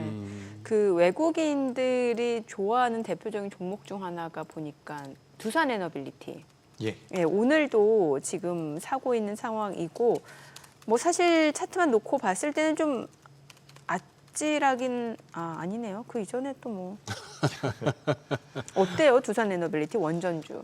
네, 일단 저도 오늘 사실 굉장히 관심 깊게 봤던 업종이 네. 원전 쪽이거든요. 지금 어쨌든 이재명 대통령이 원전 쪽에 대해서 굉장히 부정적인 의견을 피력한 것은 아니지만 네. 신재생 쪽에 대해서 좀 더 우호적인 그렇죠. 스탠스를 예. 취해가고 있는 건 맞거든요. 그럼에도 불구하고 두산 에너빌리티가 오늘 올라오고 있다는 것은 원자력 발전에 대한 글로벌 시장에서의 이런 관점이 많이 변하지 않았나. 네. 그러니까 과거에는 이제 우리가 탈원전이라고 해서 원전 쪽에 대한 모멘텀들이 완전히 시장에서 없어지는 모양새였는데 최근 들어서 오늘 아침에 보니까 미국의 빅테크 기업 같은 경우도 원자력 쪽에 대한 모멘텀들을 만들어주고 그렇죠. 있더라고요. 그래서 지금 미국 같은 경우는 2024년도 기준으로 전체 에너지원에서 20%가 안 되는 수치가 원자력 발전에서 나오고 있고 글로벌 시장에서는 9% 정도가 원자력 발전을 통해서 에너지원이 만들어지고 있거든요. 그렇다라고 한다면 어떻게 보면 성장할 수 있는 캐파 자체가 굉장히 크다라고 볼 필요성이 있습니다. 원자력 같은 경우 두 가지로 보시면 좋을 것 같아요. AI가 발전하면서 에너지원이 필요하다라는 부분도 있고요. 두 번째로는 탄소 감축 쪽에 대한 부분들이 부각될 가능성이 높거든요. 그래서 이런 부분들을 공통적으로 소화해낼 수 있는 교집합을 가지고 있는 쪽이 원전 쪽이라고 본다라고 한다면 두산 에너빌리티가 지금 차트만 본다라고 하면 매수하기가 굉장히 어렵죠. 하지만 이런 대형주들 같은 경우는 우리가 테마성을 많이 가지고 있는 기업들 같은 경우는 이런 기업들이 굉장히 위험합니다. 근데 이제 기관들이나 외국인들, 우리가 소위 말하는 메이저들의 주체가 들어온다라고 한다면 이런 주가 흐름이 좀 더 이어질 가능성도 저는 있다라고 생각을 하고 있어요. 전 원자력 발전이라든지 두산 에너빌리티 같은 기업들은 앞으로 향후 계속해서 좀 관심이 필요하지 않을까. 추가적으로 말씀드려 본다라면 조선도 그렇고 방산도 그렇고 우리나라 기업들이 글로벌 시장에서 가지고 있는 뚜렷한 메리트가 있거든요. 근데 우리나라 같은 경우도 그에 따라 그런 관점에서 본다라고 한다면 원자력 같은 경우도 뚜렷한 메리트가 전 있다라고 생각을 하고 있습니다. 그래서 우리가 두산 에너빌리티 이야기를 많이 하는데 뭐 추가적으로 현대건설이라든지 뭐 최근에 지분과 관련되어 있는 이야기도 많이 나오고 있는 삼성물산 같은 경우도 원자력 쪽과 어느 정도 엮일 수 있는 그런 기술력이라든지 이슈들이 있기 때문에 이런 기업들 같은 경우도 후발주자 그리고 저평가의 관점으로 좀 체크해 볼 필요가 있지 않을까라 말씀드리겠습니다. 네, 오늘 내용 여기까지 듣겠습니다. 잘 들었습니다.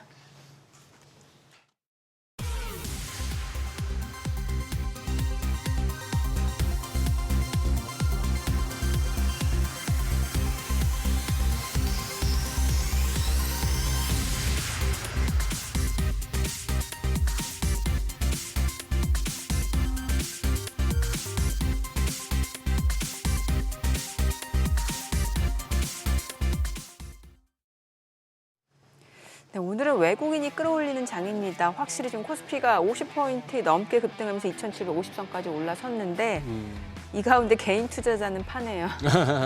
파는 건지 그냥 위에 대놨다가 뭐 이렇게 털리는지. 요즘 아유, 개인 투자분들 굉장히 자, 스마트해요. 스마트하게 네. 잘하시네요. 예. 아까 뭐 차트 아찔 뭐 이렇게 네. 말씀하셨는데 아, 시간이 없어서 못 네. 물어봤네요. 아찔하기로는 지금 정권주들이 진짜 차트가 아찔한데 이재규 본부장 일주일 기다렸다고 물어봐야겠구나. 네. 예. 저희 방송 중에 전해드린 내용과 관련해서 모든 투자 판단의 책임은 투자자분들께 있다는 점 알려드립니다. 네, 세상의 모든 돈 되는 정보 머니쇼 오늘은 여기서 인사드리겠습니다. 여러분의 모든 경제 SBS 비즈가 함께하겠습니다. 저희는 내일 오전 8시에 찾아뵙겠습니다. 고맙습니다.